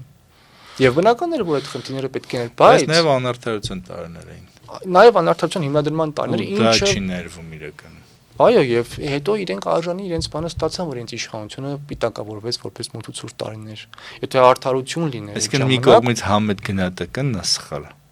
Այո։ Հա, բայց արժանի գնահատականը սխալ է իրականության վերաբերյալ։ Գուցե արժանի է այդ մարդկանց, ովքեր որ ի վերջո զուգահեռ անարդարություն ստեղծեցին Հայաստանում եւ անարդարություն ստեղծելն էլ հող էր այդ մարդկանց իշխանության գալու համար, արժանավորները յետին պլան էին մղվում, արժանավորները պատերազմում էին, զոհվում էին, վիրավորվում շատ ծանր պայմաններում եւ չէին էլ մտածում այս հաշվետ քաղաքականություն, որովհետեւ հող էին ազատագրում եւ իսկ այստեղ անարդարություններ այսպես ամրապնդվում, ինչը որ հետո տեսանք ինչի հանգեցրեց եւ այդ է ուզում ասել։ Ես մի հատ էլ ընդհատեմ էլի, Շահին ջան, 1000 անգամ ներողություն եմ քեզ խնդրում, այդտեղ մի հատ ուրիշ բան էլ կա, էլի դա իշխանությունը անում է իշխանություն պահելու համար։ Հայրենիքը, բա երկիրը, բա պետությունը, այդպես որ ասենք հայրենիքն է կարևոր թե իշխանությունը,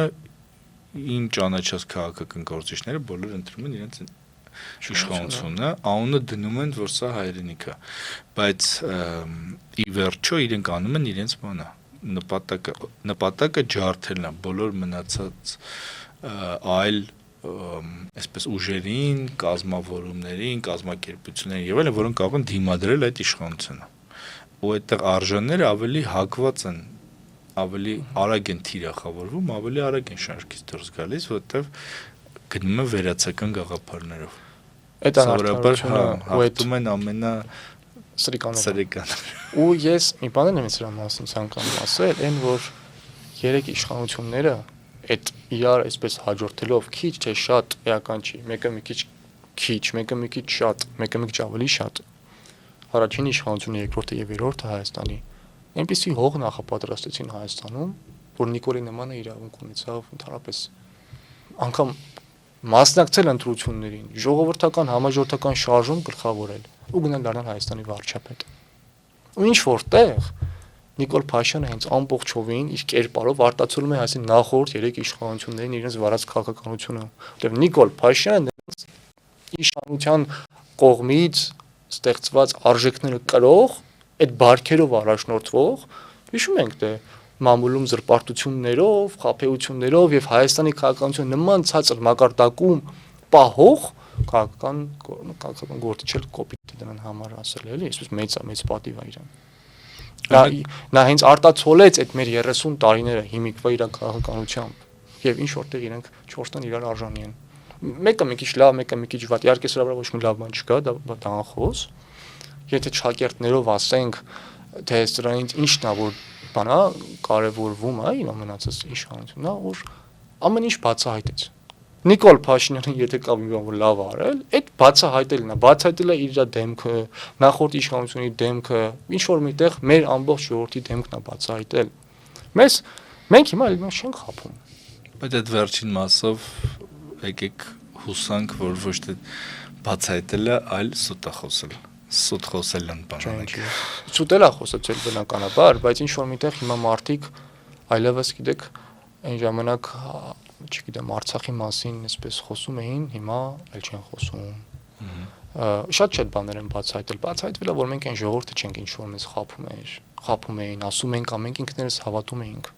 Եվ դա օրինակ ինչը։ Հենց այն որ մենք սիրում ենք Արցախը։ Եթե մենք սիրենք Արցախը, ես չեմ խոսում, որ պատերազմը կարա սիրես եւ պարտվես պատերազմը, դա հարցի մյուս կողմն է։ Հիմա կարող է առաջին պատերազմում էլ Ադրբեջանն էր սիրում, պարտվեց, հիմա հետ վերցրեց, չէ։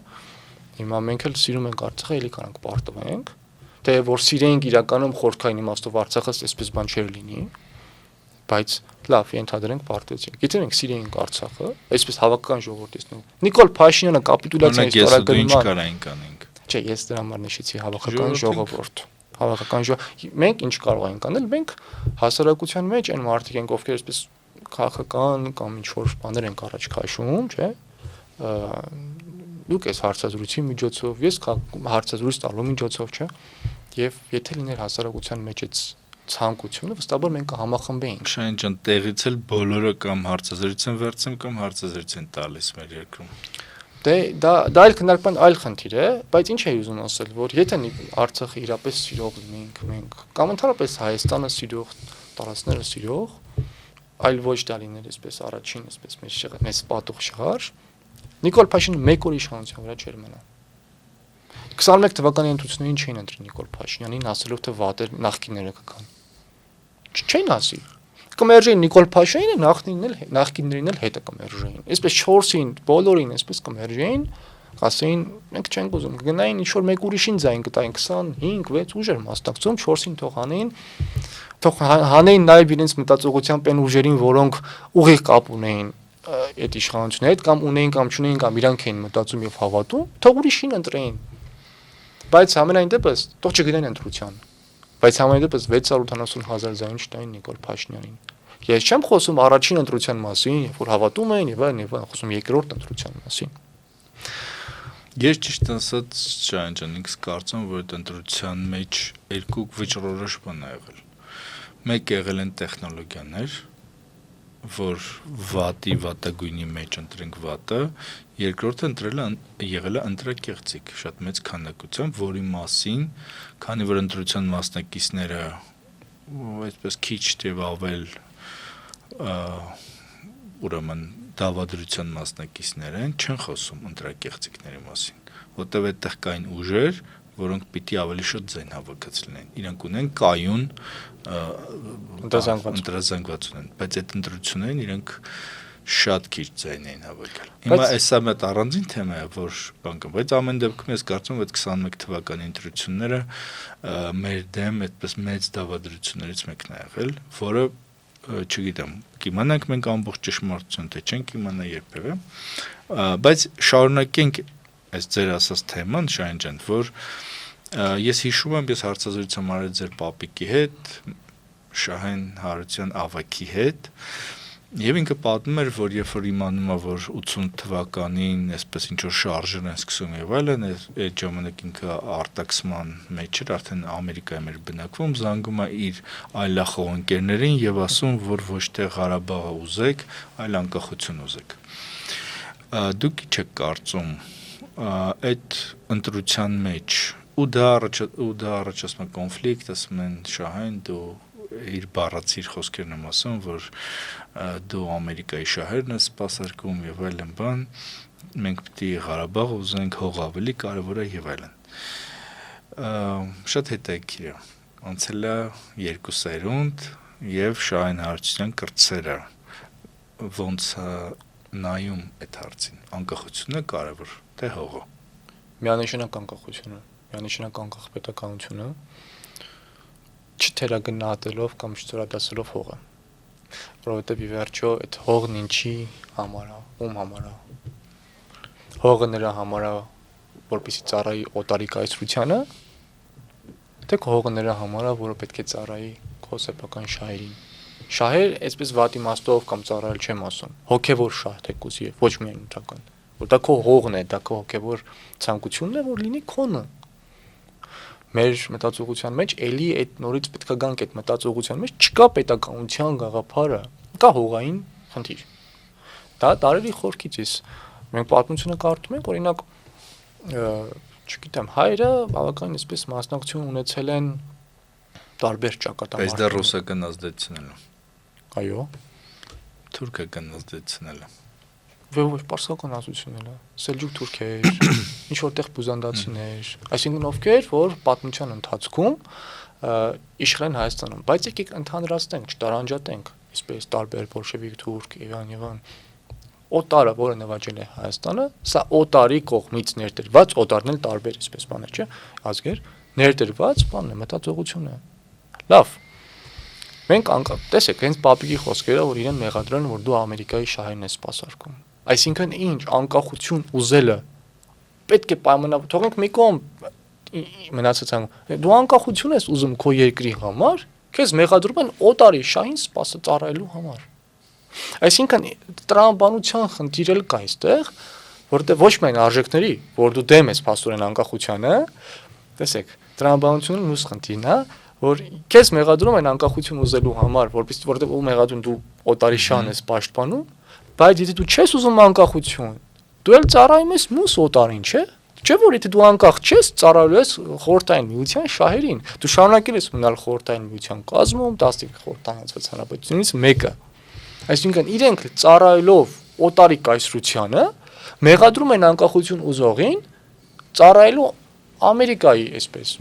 մի ուրիշ գերտերության շահերին ծառայելու մեջ են մեղադրում։ Եթե նորմալ չի, եւ ցավալիորեն այդ մարդիկ հետագայում այնց իրենք ստանձնեցին Հայաստանում իշխանությունները եւ առայժմ բերեցին այս կործանման հասցրեցին։ Ոչ մեկ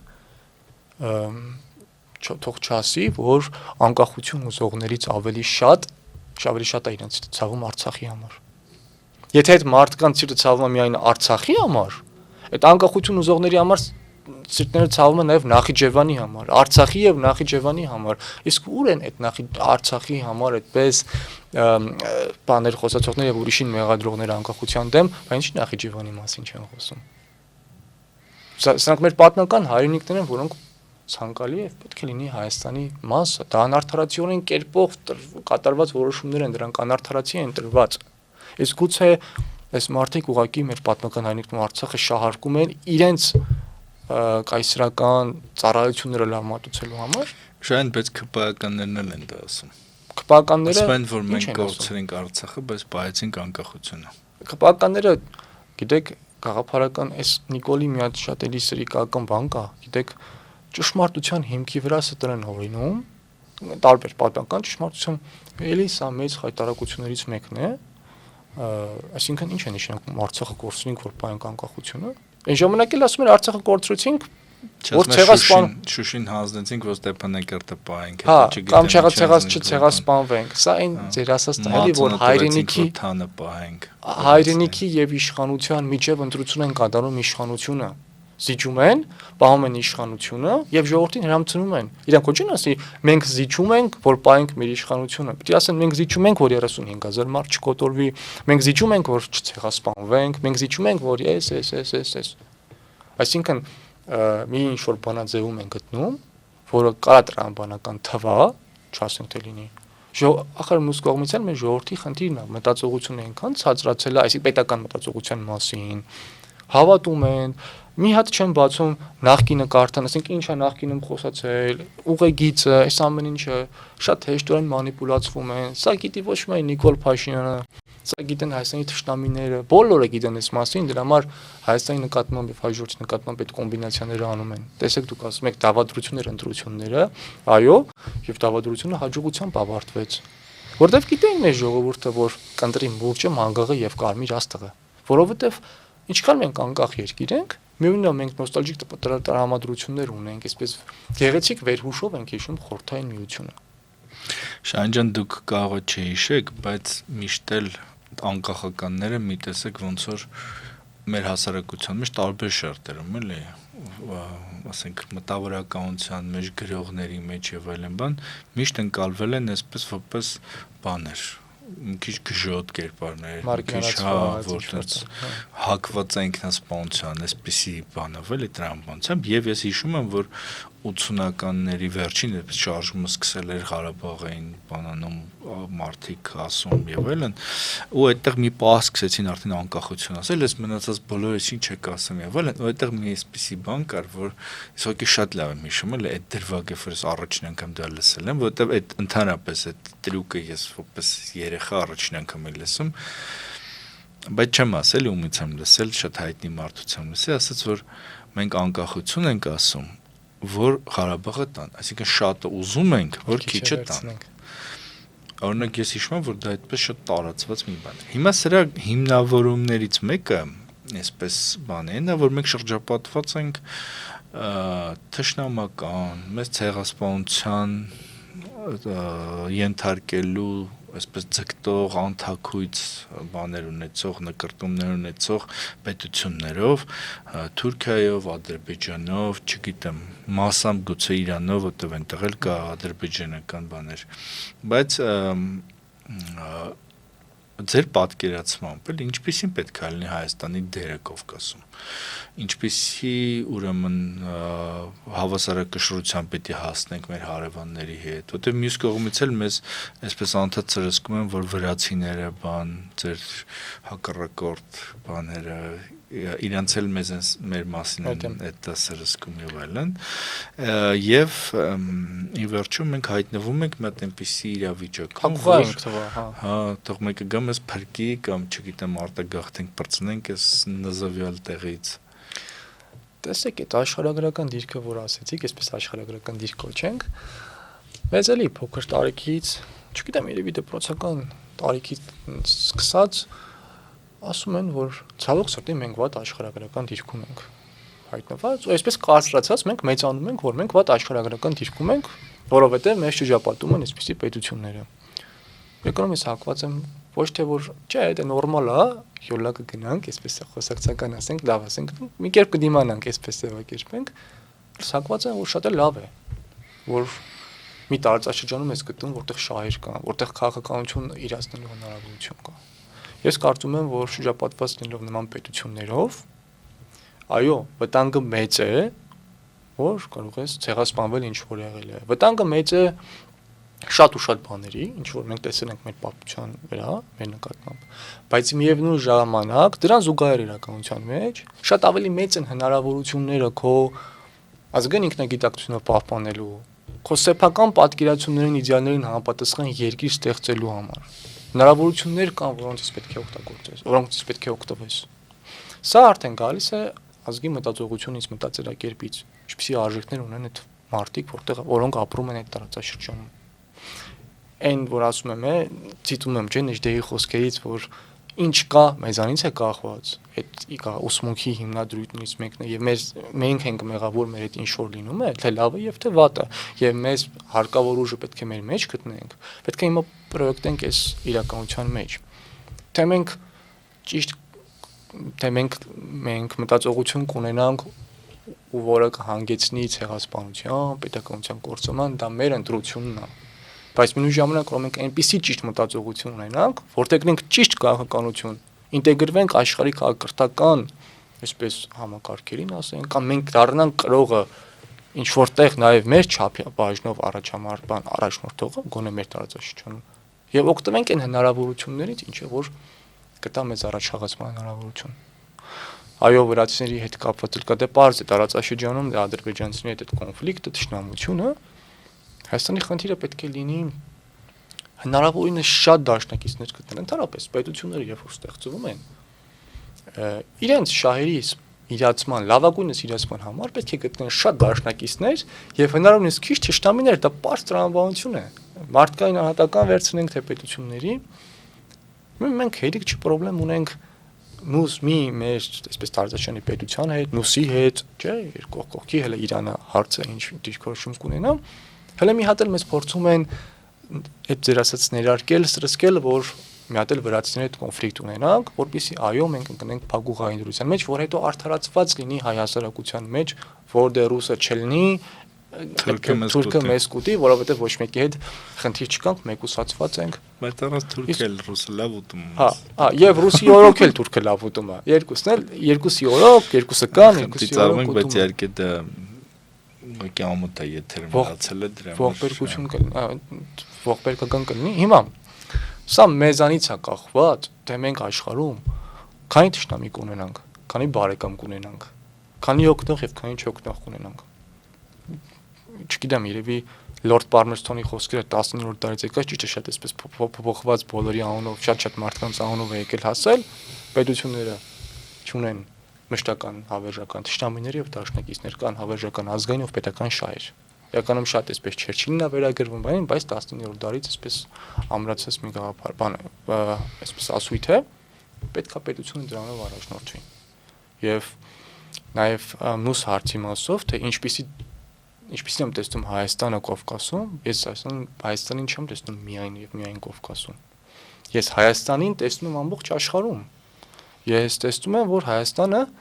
պետք է մաս կազմի այն գործընթացին, որով հնարավոր է աշխարհը ավելի լավը դարձնել։ Դա կլինի քաղաքականության ասպարեզում, քաղաքակրթական մոտեցումներում, դա կլինի տեխնոլոգիաներում, դե բժշկության մեջ։ Ես տեսնում եմ, որ Հայաստանը կունենա ժամանակ, կգա ժամանակ, երբ Հայաստանը գուցե եւ հայտնագործի Հայաստան, երբ որ ասում նկատում եմ Հայաստանը, հայ քաղաքացին, Հայաստանում ապրող մարդը, Հայաստանի մշակույթի կրողը կունենա այնքան բարձր թե ինտելեկտուալ հնարավորություններ, թե տեխնոլոգիապես հարուստ պայմաններ, որ Հայաստանում, չգիտեմ, Երևանում, Գյումրիում, Կապանում, Վանաձորում բարբեր տեղերում նստած կհայտնագործի ինչ որ մի անբուժելի հիվանդության բուժումը, որը մարդկային նշանակություն կունենա։ Գուցե սրանք թվան ինչ որ անիրականալի թվացող ինչ որ բաներ, բայց ես դրան հավատում եմ։ Ես հավատում եմ եւ պայքարելու եմ դրա համար։ Բայց դա հավատի հետ կապ չունի Շայն ջան։ Դա փողի հետ կապ ունեցող բան է։ Դու չես կարող կրթություն չունենալ ու ասենք քաղցկեղի դեմ ինչ որ բան օրինակ։ Իհարկե ես պետք է շարունակեի, ես ուզում եմ ասել, որ գուցե ես էլ անգամ չտեսնեմ, մեր երեխաները անգամ չտեսնեն, բայց եթե դու ունես պետական մտածելակերպ, այլ ոչ թե հակված ես վերցնելու իշխանությունը, քո 5-10 տարին կառավարես, թե հետո ինչ կլինի, մեզից հետո կա չէ, դիկանոսի խոսքն չէ, ինձ հետո թեկուզ ջրհեղեղ։ Հայաստանում այդպես են մտածում։ Հայաստանում Ղարաբաղը, ասենք Արցախը իշխանություն եղել պահել են, հիմա կորցրվել է Արցախը, ինչ-ինչ դավաճանությունների արդյունքում, ու իրանք իրենց համար ապրում են։ Ծով են հանգստանում ես կողմ, այդ լիդերների մասն եմ էլի խոսում։ Այսինքն իրենցից հետո թեկուզ ջրհեղեղ, մեր օրոք չլինի, հետո մեզից հետո ինչ ուզում լինի։ Ես այդ մտածողությունը չունեմ։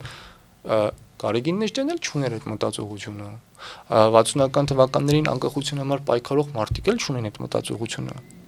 60-ականներին անկախության համար պայքարում էին չհավատալով, որ գուցե իրենք տեսնեն անկախությունը։ Ու շատերը չտեսան էլ այդ պայքարի մեջ։ Հանուն արդարություն ընդունենք, որ 60-ականներին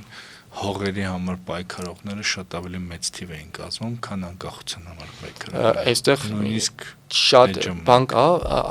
առաջին հայացքից համաձայն եմ, որովհետև այդպես է, բայց զուտ թվով մարդկանց թվով քանի հոգի նստել բայց Նախիջևան ուզելու համար, քանի հոգի նստել Հայաստանի անկախություն ուզելու համար։ Մի փոքր վերապահումով, որովհետև անկախության համար պայքարը երբ որ ստացավ կազմակերպված կառուցվածքային բնույթ, խոսքը ինձ ազգային միացյալ կուսակցության մասն եմ ասում։ Իրենց ծրագրային դրույթներում նշված էր Արցախի եւ Նախիջևանի մասին։ Իհարկե ավելի շատ բանի մասին էր։ Բայց էլի խմբակներ կային, որոնք խմբակները, այո, կար, գործում էին, ԱՄԿ-ից առաջ էլ կային հողային պահանջատիրությամբ։ Ես մատենախոսությունը հենց այդ մասն է, ճիշտ ասած Հայաստանում պայքարը ընթացել է 3 ուղղություններով, առաջինը հողային պահանջատիրություն, ազգային հարցերի բարձրաձայնում ցեղասպանության մասին հիշատակում, հայոց լեզվի պահպանում, երկրորդ խոշոր այսպես ուղղությունը գաղափարախոսական դա Հայաստանի անկախության վերականգնման շարժումներ եւ երրորդը մարդու իրավունքների պաշտպանության շարժումներ։ Սա քաղաքական այլախոհության շրջանի մասն եմ ասում, բայց տեսեք, եւ քանի որ ազգային մեծակուսակցությունը իրոք մարդիկ պայքարում են իրավունքների համար, թե ուղղակի սովետի դեմ պայքարելու ձև էր դա, օրինական ձև էր։ Եվ նա երկուսն էլ իրենք օրինակ ասենք Սոլժենիցին կներեք Սախարովը իհարկե բան, հա, բայց օրինակ Հայաստանում ասենք Պաուլ Հայրիկյանը ավելի շատ ընկալվում է անկախության։ Մենք Ես ընկալում անկախության եմ պայքարի մարդ բայց ոչ իրավունքների բան։ Հա, որովհետև Պարոն Հայրիկյանը հենց հիմնովին անկախության պայքարի մաս է կազմել։ 3 գաղափարախոսական ուղղություններ կա, բայց մի հետաքրքիր բան կա, որ անկախության համար շիրմա էր անկախության համար պայքարելու համար։ Օրինական մարդիկ օրինակ կային մարդիկ, ես ուսումնասիրել եմ այդ արխիվը։ Օրինակ ով էր միայն իրավունքների համար պայքարում։ Եկեք անուններ չտանք, ճիշտ ասած ես մի քիչ զերծ եմ մնում այդ անունները, ոնց որ բայց տեսեք, անկախությունը երբ որ անկախության համար պայքարի գաղափարախոսությունը ամրապնդվեց, ազգային միացյալ կուսակցությունը ծրագիրը ստեղծվեց, հետաքրքիրն այն էր, որ այս կառույցը եւ դրան կից գործող կառույցները, շատ կառույցներ կային, իրենք առաջ էին քաշում միանգամից բոլոր հարցերը, այսինքն թե հողային պահանջատիրության մասին կար, հստակ գրված թե որ հողերը պետք է լինեն, այսինքն իրենք ինչ էին ասում, Հայաստանի անկախություն Այս հողային պահանջատիրությամբ, ցեղասպանության ճանաչմամբ, լեզվի պահպանմամբ եւ մարդու իրավունքների պաշտպանությամբ։ Դրա համար ինչ որ մի պահից սկսված անկախության համար պայքարի շրջանակը սկսեց ընդլայնվել եւ ընդլայնվում էր ոչ միայն այն մարդկանցով, որոնք պայքարում էին եւ ցանկանում էին պայքարել անկախության համար, այլ նաեւ առաջին նշածից եւ երրորդ նշածից գաղափարական խոսական ուղղություններով պայքարի դուրս եկած մարդկանց, որտեղ մարդիկ կային, որ 7 հայնասերների խումբ կար, առաջին խումբը հայ երիտասարդների միություն է կոչվում, որը հայտնի ավելի 7 հայնասերների խումբ, իրենք ավելի ազգային հարցերի ուխվածության խումբ էին, այդ գաղափարախոսության էին կրում, բայց օրինակ Մերուժան Հովհաննիսյանը 7 անդամներից մեկը, որ հետագայում բնականաբար դատապարտվեց, դատարանի դահլիճում խոսել է անկախության մասին, որ պետք է կործանվի այս երկիրը եւ պետք է մենք անկախ երկիր ունենանք։ Այսինքն կայսրությունը կործանենք, մենք անկախ երկիր ունենք։ Այսինքն լինելով այս խմբում նա ուներ անկախական հստակ հայացքներ։ Եվ նմանատիպ շատ մարդիկ կային, որոնք պայքարում էին, հետո արդեն ընդհանրացան նաև ազգային միացյալ կուսակցության կողմից առաջ քաշած անկախության պայքարի ճանապարհի հետ։ Նույն հենց Պապիկս Շահեն Արությունյանը հիմներով ազգային միացյալ կուսակցությունը, այսինքն ընկերների հետ Հայկազի եւ Ստեփանի հետ, հետագայում ինքը Հայաստանում հիմնեց Հելսինկյան կոմիտեն, որը պետք է պայքարել մարդու իրավունքների համար։ Այո, Պապիկիս առաջնային նպատակը անկախության համար պայքարն էր, իսկ մարդու իրավունքները բնականաբար մեր քաղաքացիների իրավունքների պայքարն էր, որը իրար չի հակասում, ընդհակառակը լրացնում էր, ինչը որ մենք տեսնում ենք ԱՄԿ-ի ծրագրերում։ Ձեր Պապիկը մի անգամ պատմեց, որ Մոսկվայում Սախարովին հյուր է գնում, Սախարովը ասում է ճանաչում ես այս մարդուն, ինչ որ պես մուկ սևաչիա մեկն է լինում։ Ձեր Պապիկն ասում է չէ, չեմ ճանաչում, ասում է ամոթ քեզ որ քո հարևաններին չես ճանաչում ու ծանոթանում է բազմա դա Զվիատ Գամսախորձյան էր եւ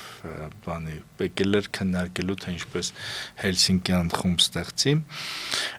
բայց Շահեն ջան, եթե այսպես ռեալ նայենք, էլի այսպես ռեալ պոլիտիքսի, այսպես ասած դիրքերից նայենք, կարա իրոք Հայաստանը անկախ լինի։ Այսինքն փոքր երկիր, քիչ ռեսուրսներ ունեցող, քիչ բնակչությամբ, արդեն կրթության մակարդակն էլ բարձր չի, ավելի շատ ձևական ինչ որ դիպլոմներ եւ ինչեր են։ Տարբեր այսպես մասնագիտություններով շատ դժվար է լինում լավ մասնագետ ճարելը, արդեն դա նկատելի է, էլի։ Եվ կան ինչ որ մեծ ուժեր, որ ասենք, չգիտեմ, Ռուսաստան, Չինաստան, Միացյալ Նահանգներ, Եվրոպա եւ այլն, որոնք ունենում են իրենց այսպես շահերը կոնկրետ եւ փողային շահեր եւ քաղաքական շահեր եւ չգիտեմ ինչ շահեր եւ այլն, ու մանավանդ որ այդ մեծ ուժերի մի մասի հետ էլ արժեքային ընդհանրություններ չկան, օրինակ ասենք, չգիտեմ, Չինաստանը պետք է կոմունիստական բան, չես կարա Վարդան Ղուկասյանը Գյումրիում հռչակի, որ ինքը չինական շահերը բանանում, պաշտպանում եւ այլն, բայց եթե այսպես կատակը թողնենք մի կողմ, իրոք, ասենք ու իրական բնության, չգիտեմ, բանի մեջ էլ մենք բացարձակ անկախություն գոյություն չունի, ասենք մենք տեսնենք, որ Միացյալ Նահանգներն էլ էլի բացարձակ անկախ չի։ Ի վերջո այդ անկախության, այդ հարաբերական անկախության բանը ոնց որոշենք դրա գործակիցը ու ինչքան կարանք անկախ լինենք։ Սա արտաքին ու ներքին, այսպես դիրքավորման պետք է ելուցենք այս հարցը, որովհետև տեսեք դուք Միացյալ Նահանգների մասին նշում եք անկախության ոչ լիարժեքության մասին, որը վերաբերվում է ընդհանրապես աշխարհին ու աշխարհակարգին եւ աշխարհակարգի կողմից թելադրվող բարքերին, կարգերին եւ օրենքներին։ Այս մասով անգամ Միացյալ Նահանգները կամ մյուսները բնականաբար լիակատար են անկախությունը չունեն, ինչը որ այսպես կարելի է այդ բառից ամբողջովին հասկանալ։ Ավելին, ջան, կներեք, որ ձեզ ընդհատում, ոնց որ հենց հիմա, ասենք Միացյալ Նահանգներն էլ ուզում է անկախանալ աշխարհից։ Ասենք հենց հիմա ինչ որ անկախացման process է գնում։ Այդ իրանց արտաքին մասով, բայց գոյություն ունի անկախության, հիմա բազմաշերտ այլի է 21-րդ դարը, այնպեսի դարա կամ ավելի շուտ դեռևս 20-21-րդ, որ ինքը բազմաշերտ գործոններ պետք է ուսումնասիրենք։ Սա ներքին խնդիրել է, այսինքն դու գոնե պետք է անկախ լինես 100% մակարդակում քո ներքին քաղաքականության մեջ, այսինքն քո շահերը պաշտպանելու եւ սեփական որոշումները ինքնուրույն եւ ազատ տնօրինելու եւ որոշելու, տնօրինելու եւ որոշելու իրավունք։ Սա շատ կարեւոր,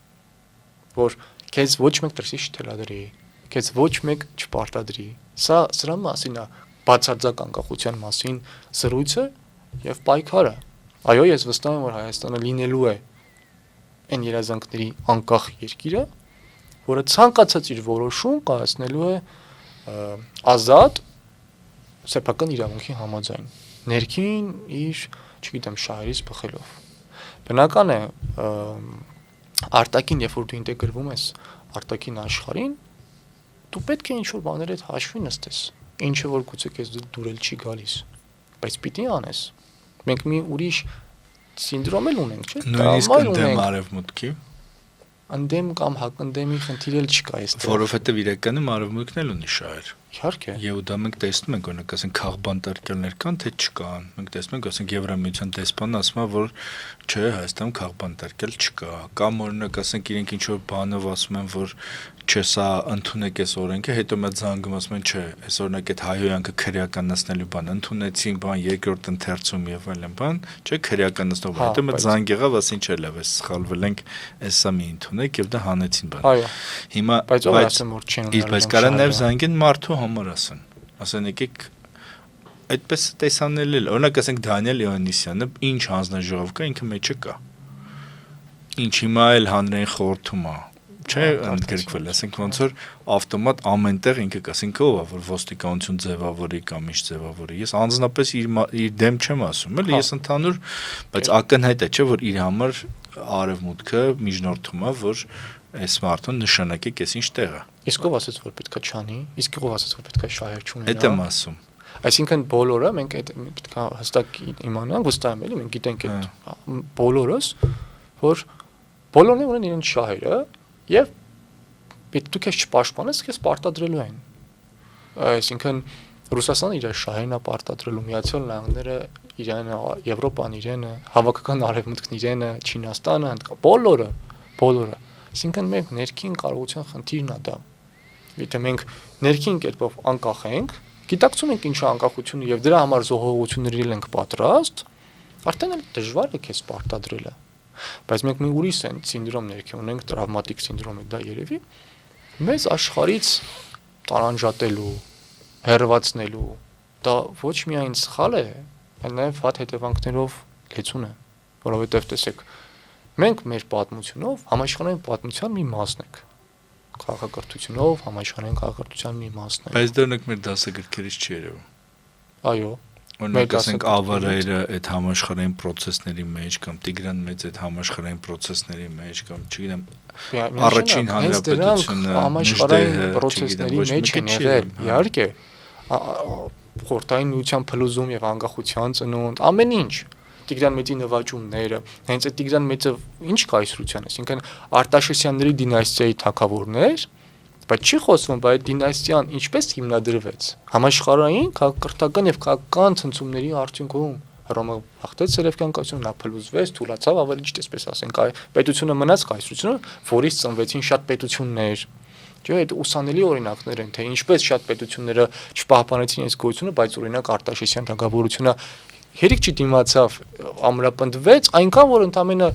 ինչքան ասենք 95 70 ընդամենը 7 խորը Տիգրան Մեծը ստեղծեց կայսրությունը Տիգրան հայկական այդ թագավորությունը կայսրությունը մեր դասագրքերում մեր խոսույթում մեր մտածողությունում մենք առանձին ենք մենք ուրիշ ենք մենք ամենալավն ենք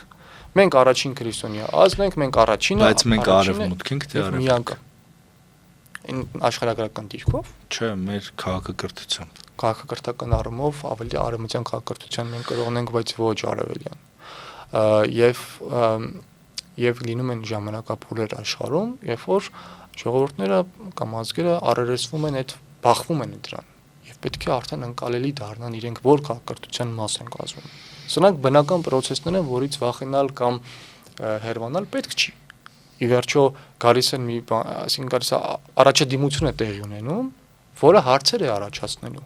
Դու չես կարող այդ հարցերից խուսափել, ասես ես չեմ պատասխանում։ Երբ որ դու այդ հարցերին չես պատասխանում, քեզ պարտադրում են իրենց պատասխանները։ Դու որպես քաղաքական ազգ պետք է նստես, մտածես, գցես, բռնես, ծանր ու թեթև անես եւ որոշես, թե այս հարցերի պատասխանները քո համար որոնք են։ Այլ ոչ թե կրավորական դիրք ընդունես։ Բոլորն ուժերը պետությունները, այսպես ասենք, ովքեր կրավորական դիրք են բռնում, միշտ էլ հաղթողին ռազմավար են լինում, որովհետեւ պատերազմներում երբեք չեզոքներ չեն լինում, չեզոքները ի վերջո սպասարկում են եւ դառնում են հաղթողի ռազմավարը։ Հիմա ես չեմ ուզում, որ Հայաստանը լինի ռազմավար, էապես չեզոք, այո, դու քիչ առաջ նշեցիք, չէ, արևմուտքին դեմ կողմ։ Ի վերջո Հայաստանը պետք է կողմնորոշվի։ Ինքը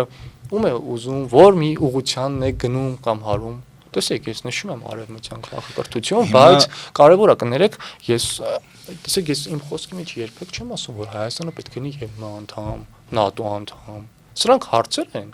որոնք այդպես գուցե պետք է մենք կիսելով արևմտյան քաղաքակրթությունը, բայց նոր դաշինքներ գուցե պետք է լինեն, որտեղ որ ամբողջովին մեր շահերը կարող են սպասարկվել, այսինքն մենք տեսնենք, որ լինելով այդ կառույցում մեր շահերը կսպասարկվեն։ Կամ գուցե վերափոխումներ են պետք, խոսքը քաղաքակրթությունների մասին է, այլ ոչ թե ինտեգրացիոն կառույցների։ Հիմա Նիկոլ Փաշինյանը հայտարարում է, ընդունեց օրենք, որ Հայաստանը պետք է միանա Եվրամիությանը։ Նախ ոնց եք նայում այս նախաձեռնությանը, երկրորդ ոնց է, որ Ռուսաստանի դրածոն այսպիսի բան է բերում, եւ երրորդը դուք ինչպես կանեիք։ Ես Նիկոլ Փաշինյանի ցանկացած նախաձեռնությանը դեմ եմ։ Որ դեմ եմ իշխանությանը, գիտեք, ոչ թե դեմ եմ, որովհետև ինքն է դրա համար։ Ես արդեն հավատ եւ վստահություն չունեմ։ Ես ճիշտ ասած իմ moment ասեմ, որ երբ որ ինքը մի բան ասեմ, որ իմ սրտից ելնում, ես մտածում, որ տղենք ինձ խափում։ Հա, դա էլ ինձ հարցն է ու նաեւ սրտից ցավ եմ ապրում շատ հարցերում։ Օրինակ տեսեք, պատմության վերահսկա իմավորումը, երբ որ ինքն ասում է, վերցնում է հայց պատմության ակադեմիական հատորները կարդում, ուղիղ եթերները մտնում շոու է սարքում։ Ես էլ շատ կուզենայի, որ մենք տեսեք մի քիչ առաջ խոսեցինք, չէ՞, մեզ դասագրքերի մասին, չէ՞։ Ես էլ կուզեի, որ մենք պատմությունը վերաիմաստավորենք, ու էլի շատ բաներ, ճիշտ գնահատականներ տանք շատ հարցերին, ինչի որ մենք չենք տվել։ Ինքն ինչ անում է։ Ես շատ հարցերում եմ սրտից ապրում, որովհետև հասկանում եմ, որ սա իր կերպարով, իր էությամբ, իր վարվեցողությամբ այդ գաղափարն է արժեզրկում։ Ուզեմ ասեմ Նիկոլ Փաշինյանի ցանկացած որոշման ի սկզբանե ես պատասական դիրք եմ որդեգրում, որովհետև նշածս պատճառով արժեզրկում է անգամ լավ գաղափարները։ Ինչին կպնում է այդ գաղափարը արժեզրկում է, որովհետև ինքը պարտության, դավաճանության, կապիտուլյացիայի խորհրդանիշն է արդեն։ Ու էլ թող իրենք հույսեր չունենան, որ 2026 թվականին ժողովուրդը սխալվելու է եւ այդպես 680 ձայն է տալու իրեն։ Որտեղ ժողովուրդն ի վերջո եթե խաղաղ պայմաններում ընդհանրապես ազգերը չեն գիտակցում, ցավոտ տարիների ընթացքում մաշկի վրա ցավը զգալով սկսում են հասունանալ եւ գիտակցել ճիշտ ճանապարհը որն է։ Այսինքն սա պայմանավորված, որ այդ նախաձեռնության մասով էլ ինչպես մնացած բոլորին ես այսպես հետ քաշված եմ։ Եվ նորից երկրորդ մասը, չէ, ես ինչպես կվարվեի այդ նախաձեռնության։ Չէ, երկրորդ մասը ինչպես է Պուտինի դրածոն, ինչպես մենք ենք համարում, այսպես վարվում, շատ նորմալ։ Ցանկացած բան համաձայնեցնում է հենց Ռուսաստանի հետ ու բազմաթիվ անգամներ Չեխիայի պրահայի հետ կապված էլ չէ, խոսեց ինչ որ բաներ, հետո զանգեց ասեց, որ ես ինչ որ մենք պայմանավորվել էինք այդ տրամաբանության մեջ է եղել։ Բայց Ռուսաստանը սպառնում է, սա պիտի ինտերեկ կամ սա կամ նա։ Բավոց բախաղ են խաղում այդ մարդիկ։ Այդ մարդիկ դեմ չեն եղել, որ Նիկոլ Փաշինյանը գա իշխանության։ Այդ մարդիկ օգտել են Նիկոլ Փաշինյանը, բերել են իշխանության, հապկի զորքերը չեն մցրել կանխելու այսպես կոչված գունավոր հեղափոխություն, հետ ասում են գունավոր հեղափոխությունը։ Այդտենց ո՞նց կլինի, այսինքն չես անում, հետո հետին թվով խոսում ես, չէ, ուղղակի մի հետաքրքիր բան կա։ Քանի որ հասարակությունը տեսավ, որ որ ռուսը չի օգնում, ու այլևս հասարակությունը ժողովուրդը չի ուտում այն խայծը, այսպես կոպիտ ասենք, էլի կամ ընդունում այդ խայծը, այսպես ռուսների կողմից, որտեղ Նիկոլը չեկավ օդանավականում դիմավորելու, Նիկոլը էս չարեց, Նիկոլը ինչ արեց, այլևս հայ հասարակությունը անլուրջ է վերաբերվում դրան։ Դրա է պայմանավորված, որ ռուսները նոր քաղաքականություն են իրացնում, փորձում են ստեղծել, այսպես ասված, չակերտավոր իրական հիմքեր, որ դու ասեն ինչ որ սպառնալիք լինի Հայաստանի նկատմամբ, ինչ որ ամեն օր կա, ոսկե մասնավորապես Սյունիքի վերաբերյալ է, տեսնում ենք դաշնամիները ինչ տոնայությամբ են խոսում, որ հայ ժողովուրդն ասի լավ, էս ինչ ա լինում, արդեն իրենք գիտեն, որ չի աշխատելու այդ իրենց քաշած մանիպուլյացիաները, իրական հիմքերով, դե դուք Եվրամիություն եք գնում, այդտեղ չգիտեմ, ստորագրահավաք եք անում, դե դուք հապկում իբրև սառացնում եք եւ հասարակությունն էլ ցավոք սրտի մի հատ, ասենք չեմ բացի այդ մասը կարթան, էլի, այդպես բան կա, այդպես բան չկա, բայց գոնե կլսեն, գոնե լավ, այսպես ասենք հույս ունենանք մարդկանց, ովքեր որ տիրապետում են, ասելուց կլսեն, հետաքրքրվողները կկարդան։ Եթե հայ հասարակությունը ավելի աչալուրջ լինի, աչալուրջ գտնվի հայ ժողովուրդը, մենք աչալուրջ գտնվենք, մեր նկատմամբ այդ դավադրությունները կլինի օդանավականի տակ դիմավորելու տեսքով, թե Եվրամիության կեղծ այս process-ի տեսքով, չի հաջողվի։ Ու պետությունները, որոնք մեր հետ այսպես են վարվում, շատ ավելի զգոն ու զգաց կլինեն մեր նկատմամբ, շատ ավելի խորը հաշվարկներ կանեն մեր նկատմամբ, այլ ոչ թե այսպես պարզերես բաներ։ Չեմ փորձի լավ ճանաչելով այսպես սիմվոլիկ ասված մուրճը մանգաղը եւ կարմիր աստղը հրամցրեն հայ ժողովրդին անկախության պայմաններում կամ հետագայում կոմունիստական կուսակցությանը։ Շահին ջան, դուք գլխավորում եք Շանտաշինք ազգայնական կուսակցությունը եւ 21 թվականին Սյունիքում թիմ ընտրություններում այսպես ամենալուրջ հաջողություն գրացած ուժերից մեկն եք։ Նախ դա շատ այսպես զարմանալի է, ոնց դուք էջոնը 22 տարեկան եք, ոնց 22 տարեկան տղան կարա այդպիսի հաջողություն ունենա։ Երկրորդը, բայց ունեք արդեն ուժեր, հիմքեր եւ այլն, այսպես համապետական ընտրություններին մասնակցելու, որտեղ Գյումրիի ընտրություններում շատ տարբեր ուժեր մասնակցեցին, բայց դուք չկայիք Շիրակում։ Եվ ունեք արդյոք այդ ռեսուրսը, պատրաստում եք արդյոք 26 թվականի ընտրություններին, թե գուցե ընտրությունների չեք պատրաստվում, հիմա այդպես այլ բաներ են չեք քննարկում, որ հնարավոր չի ընտրություններով բանանել եւ ճիշտը փողոցային պայքարն է։ Եվ մի հարցել, թե սովորաբար կուսակցությունների հզորացումը, ֆինանսների ներգրավումը, մարդկանց բանը այսպես դավադրական բաներ են էլի լինում, որ ուժեր կան հետևում կանգնած, սրանք օգնում են նրանց եւ այլն, հնարավոր է ինքնուրույն կուսակցությունը հզորացնել։ Սկսենք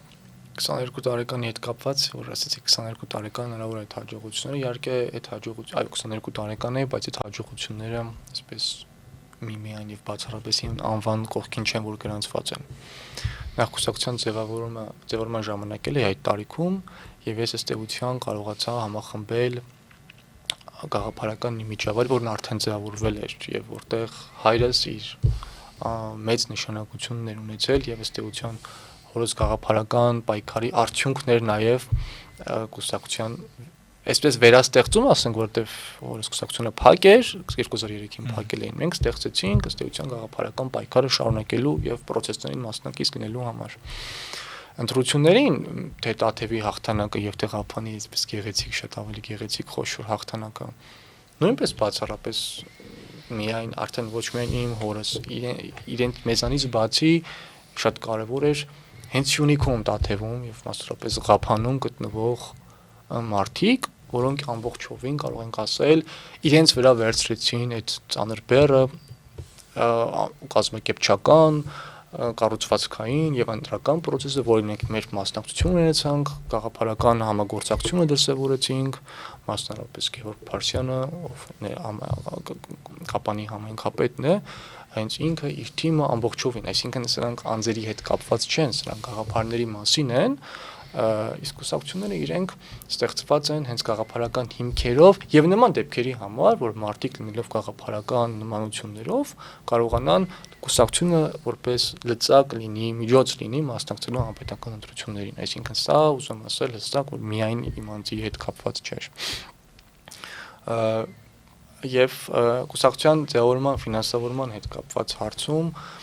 բնականաբար սա էլ քաղաքական մշակույթի խնդիր է Հայաստանում, որովհետև մինչև այս հենց ժողովուրդն էլ այդ մասին այսպես գիտի, լսել է եւ շատ ժամանակ անարդարացիորեն բոլորին է մեղադրում, որ կուսակցությունները ինչ որ մեկի ձեռքի խաղալիքն են, ֆինանսավորվում են օլիգարխների կողմից, բիզնեսը, այլ ուժերը, այսպես մեկը չի ուզում իր դեմքով հանդես գա, այլ մարդկանց է գտնում դա էլ մի խոսք է, չի ասում են տառապանք սփորձ ունի, հիմա ժողովրդի այդ տեսանկյունից այդ մարդիկ շատ են հավատացել, խաբվել են, միտեղ ինչ որտեղ հասկանում էլ ես այդ ամենի մասին, բայց սա ես հորդոր, խնդրան կոչ այն մասին, որ մի դատեն, մարդիկ չպետք է դատեն այսպես օրինաչափությունների տեսանկյունից, որովհետև Հայաստանն անկախ երկիր է եւ Հայաստանում պետք է քաղաքական մշակույթ հաստատել եւ եթե լինի քաղաքական նորմալ մշակույթ, հետեւաբար նաեւ համակարգ ձևավորվի, իսկ քաղաքական համակարգում կուսակցություններ ունեն անգնահատ դեր, այսինքն չլինի կուսակցություն, չի նաեւ պետություն, պետական կառավարում, որովհետեւ պարլամենտում պետք է լինի մինիմում 3 ուժ, 3 կուսակցություն, դա օրենքով առանց դրա չի, այսինքն կուսակցությունը ինչ որ միտեղ նաեւ երաշխիք է պետական կառավարման, պետք չի այդքան վախենալ կուսակցությունից, չնայած հաշվի առնելով այդ տառապանք սփորձունի ասույթը Հիմա կփորձենք, մենք փորձում ենք եւ իրապես կարելի ասել գրեթե ստացվում է առանց ֆինանսավորումների,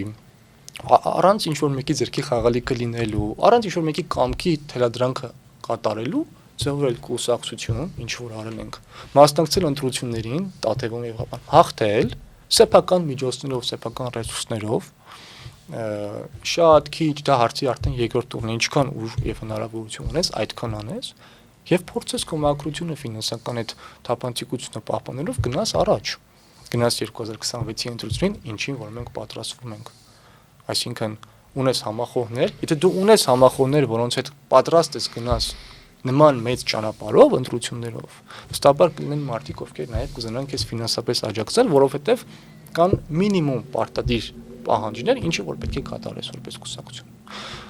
Այսինքն մենք բացառապես այս խնդիրները լուծելու ենք մեր համախոհների, համագիրների, հանգանակությունների, աջակցությունների եւ նվիրատվությունների միջոցով։ Սա է մեր համար բացարձակապես ընդունելի տարբերակը, հանրային տիրույթում կլինի հայտարարություն այդ մասին եւ մենք կտրականապես դեմ ենք բոլոր տեսակեն այդպես բաներ կան, չէ, տարբերակներ կա, չէ, դե մենք այս մի բանը անենք, բայց ձեր կանոնադրության մեջ կամ ծրագրի մեջ էս կարող է մի քիչ վերախմբագրել։ Դա այդպես են դառնում, եթե մարդիկ կան, որ չեն հասկանում, չգիտեմ, մտածում են, դե ինչ մի խնդիր կա, մի տողը փոխեն, մի կետը փոխեն կամ կես դրույթը փոխեն, այտենց են կամած դառնում այդ մարդկանց ձեռքի խաղալիքը, էլի, մենք այդ ամենը շատ լավ հասկանում ենք, այսինքն ուզում ասեմ նաև պատահաբար սխալը թույլ չենք տա, էլի, այդ իմաստով։ Եվ հարցի վերջին մասի հետ կապված, այո, մենք գնում ենք 2026 թվականի պարլամենտական ընտրություններին եւ մեր ամբողջ ռեսուրսը մտավոր ռեսուրսը, մարդկային ռեսուրսը, ամեն տեսակի ինչ որ ունենք, ինչ որ հնարավոր է ունենանք, պատրաստվում ենք ներդնել 2026-ի ընտրություններին։ Ես հավատում ենք, որ ընտրությունների միջոցով հնարավոր է Հայաստանում ինչ որ մի բան փոխել։ Բայց փոխվել է սրանց առնվազն փոխվել։ Երբևէ եղել է, որ ընտրությունները փոխվեն։ Բայց երբևէ չի եղել, ճիշտ ասած։ Բայց 26-ը կլինի։ 26-ը ես հույս ունեմ կամ այսպես վստահ եմ, որ կլինի, բայց դե դա ինչ կլինի, դա արդեն ժողովրդի կամքը ցույց կտա, վստահությունը ցույց կտա, ում ինչ արդյունքները, պարլամենտական ընտրությունները, ընդհանրապես ընտրությունները արտացոլում են ժողովրդի քվեն։ Ես վստահ եմ, որ ինչ որ մի բան փոխվելու է Հայաստանում։ Գիտեք, տարբերությունը հետեւյալում է, միջև այս չի փոխվել, բայց միջև այս Արցախի նկատմամբ այսպես բաներ տեղի չէր ունեցել։ Ճիշտ է, 21 թվականի Արցախյան պատերազմում ենք պարտվել էինք ծանր դրություն էր, բայց նախ ժողովրդը շոկի մեջ էր։ Հետո իշխանությունները հատուկ ծառայությունների միջոցով արտաքին ուժերի միջոցով մանիպուլացրեցին ժողովրդին, այդ սև ու սպիտակը նախքին ու ներկան արեցին, բաց դրանից էլ ժողովուրդը այսպես սթրեսի մեջ, շոկային իրավիճակում, բայց ի վերջո 21-ին համեմատությամբ 21 թվին Լեռնային Ղարաբաղի ինքնավար մարզի սահմաններում դերևս գտնվում էր հայկական վերահսկողության ներքո, այսինքն աղետալի իրադարձությունները տեղի ունեցան 21-ի ընտրությունից հետո։ Ընտրությունների մասնակցեց Շուշին եւ Հադրութը հետ բերելու կարգախոսով մարդիկ հավատացին, եւ կառավարության ծրագիրն էլ։ Հա, այսինքն լրիվ ուրիշ բան է։ Հա, այսինքն սա էլ է դերևս տեղավորվում այդ նախկին միջև էս չփոխվելու տրամաբանության մեջ։ Իսկ հիմա ամեն ինչ բարձ է բոլորի համար, չնայած տեսնում ենք մարդկանց արձագանքը Երևանում հավաքեցին 32%, միայն իրենց համախոհ կուսակցություններով ձևավորեցին։ Հիմա տեսնում ենք Գյումրիում, որ ընդհանրապես պարտվեցին մոտ 36։ Եթե հանես այն վարչական ռեսուրսը, ինչը որ գործադրվում է միշտ իշխանությունների համար, հանես այդ կեղծիքների հնարավորության չափաբաժինը, չգիտեմ թե որքան է, հանես այն շահագրգիռ կողմերին, ովքեր որ իշխանության հետ մաս են եւ կամ ունեն շահեր, Նիկոլ Փաշինյանը եւ իրենց խունտան չունեն այլևս Հայաստանում վստահություն ժողովրդի կողմից, ինչը ապացուցվել էր 2026 թվականի ընտրություններին։ Շահին ջան, հիմա այս ընթացքում մենք տեսնում ենք, որ օրինակ ասենք թիմ ընտրություններին, որ կուսակցություններ են մասնակցում, կուսակցությունները մի տեսակ ուցո բիզնեսի բան են դառնում, էլի, ասենք ինչ որ ասենք Վարդան Ղուկասյանը մասնակցում է Գյումրի ընտրություններին, կոմունիստական կուսակցության ներկայացուցիչ, բայց դուք ոնց որ թե պահում եք այդ բանը, էլի, օրինակ ես այդպես բան չեմ տեսել, ոչ անկապ դեմքի աջակցեք կամ բան, բայց առաջարկներ եղել են։ Միանշանակ։ Իհարկե առանց փակագծեր բացելու, որովհետև էթիկայի բաները պահպանելու միտում ունեմ, եղել են մարդիկ եւ շատերը, ովքեր առաջարկել են Հայաստանի տարբեր մարզերում, տարբեր համայնքներում ընտրությունների մասնակցության շանտաժինքով։ Մենք մերժել ենք ոչ թե որովհետև ինչ-որ կոնֆլիկտային հարաբերություն ենք ունեցել, այլ որովհետև ինչ-ինչ առումներով չենք կիսել մոտեցումներ, գաղափարական մոտեցումներ, պայքարի ընտրված ուղիների մոտեցումներ, սա է պայմանավորված, որովհետև մենք ցանկանում ենք հնարավորինս մաքուր, այսպես ճանապարհ ունենա մեր կուսակցությունը։ Ես մի այսպես ներքին բաներ ասեմ մեր կուսակցության, մենք ընդհանրապես անդամագրումներ էլ չենք անում մարդկանց, որովհետև չենք կարծում, որ Հայաստանը հիմա այն վիճակում է, որ քաղաքական կուսակցությանը այդպես շատ խորը ուշադրություն պետք է դարձնել։ Մենք մի բարձ մեխանիզմ ունենք, մեզանում հետևյալն է, այդ թուղթը չեն կարևորում կուսակցության անդամատ հերթիկը եւ մենք կարևորում ենք գաղափարախոսությունը։ Մարդիկ, ովքեր կուզեն բուն քաղաքական process-ների մեջ լինեն, մասնակցեն ընտրություններին, ել տեխնոզու գնան պարլամենտ եւ հետո իշխանություն, հա, այդ մարդիկ, բայց ունեք գոնե մի հատ կուսակցական տոմս։ Տպարանում տպած։ Չէ։ Այդ մի քիչ էլ չենք բանում։ Ես, հա, ինձ թվաց կուսակցության անդամ եք ասում։ Չէ, կուսակցության բնականաբար կուսակցության անդամների համար առնվազն 300 հոգի պետք է, մենք էլ 330 ենք ներկայացրել։ Դրանից 21 թվականին ինչ գրանցվել ենք, ոչ մեկին չենք անդամագրում, չկարևորելով թուղթը, որ մարդիկ նաև հասկանում են, որ հաջորդի մեջ կուսակցությունը ինքը վարկապեկված տերմին է։ Ասում են, խնդիր չկա։ Չես ուզում, մենք չենք պարտադրում, մոռացի այդ մասին։ Արի միասին գաղափարներական ընկերներ ենք, դու ազատորեն համագործակցի շանտաժինքի հետ շանտաժինք, դաշինք միասնություն, շատ ժամանակ այսպես ասում ենք կուսակցականների եւ անկուսակցականների դաշինք գաղափարների շուրջ։ Այսինքն այսպես հարցեր մենք կարևորում ենք եւ փորձում ենք ճիշտ մոտեցումներ առաջ քաշել, արդյունքները այսպես ապահովել։ Շահին ջան, իսկ եթե դուք ծնված չլինեիք այդպես քաղաքականացված ընտանիքում, ինչով կզբաղվեիք։ Կամ եթե օրինակ ընտրություններում պարտվեք, ինչով կզբաղվեք։ Ես շատ ուրախ եմ, որ այս ընտանիքում եմ ծնվել եւ այլ տարբերակներ չեմ էլ դիտարկում։ Ընտրություններն էլ պարտվենք, այդ նորմալը պայքարը, ընտրությունները ինքը պայքարի մի մասնիկն է։ Պայքարում ես փողոցում, պայքարում ես պարլամենտ անցնելու համար, հետո պարլամենտում, հետո ցկտում ես դառնալ վարչապետ, որ քո գաղափարները իրականացնես, այսինքն իշխանությունը դա գաղափարները իրացնելու լավագույն եւ միակ հնարավորությունն է մեծ հաշվով։ Չհաշված որ առանց իշխանության կարած խորհրդատվական բնույթ կարող է խորհրդատվական բնույթ կրի քո խոսքերը, բայց քեզ լսողներ են պետք, չէ՞։ Այսինքն գաղափարների իմաստով կնման մարդիկ։ Այդ ձեր տեսանկյունից։ Հա, Նիկոլ Փաշինյանը լավ ուտելու հնարավորություն։ Հա, դրա համար հա մենք իհապես գաղափարապես մարդկայինորեն ամենով տարբերվում ենք։ Բայց եթե էլի անկախ ամենից հարց տրամաբանությունը պահպանելով, եթե չլիներ քաղաքականությունը, ես վստահաբար կլինեի ֆուտբոլիստ։ Ես հիշում եմ, որ դու ֆուտբոլ ես շատ սիրում։ Հիմա էլ շատ սիրում եմ, ուղղակի արդեն որպես սիրողական։ Իսկ որ ասացիք, որ գիտական աշխատություն եք գրում, թեման ես ասեմ մեր հերոստատիտողին, որ այլախոհություն է, չէ՞, Քաղաքական այլախոհությունը 60-ականներ։ Եվ շուտով կպաշտպանեք, կդառնաք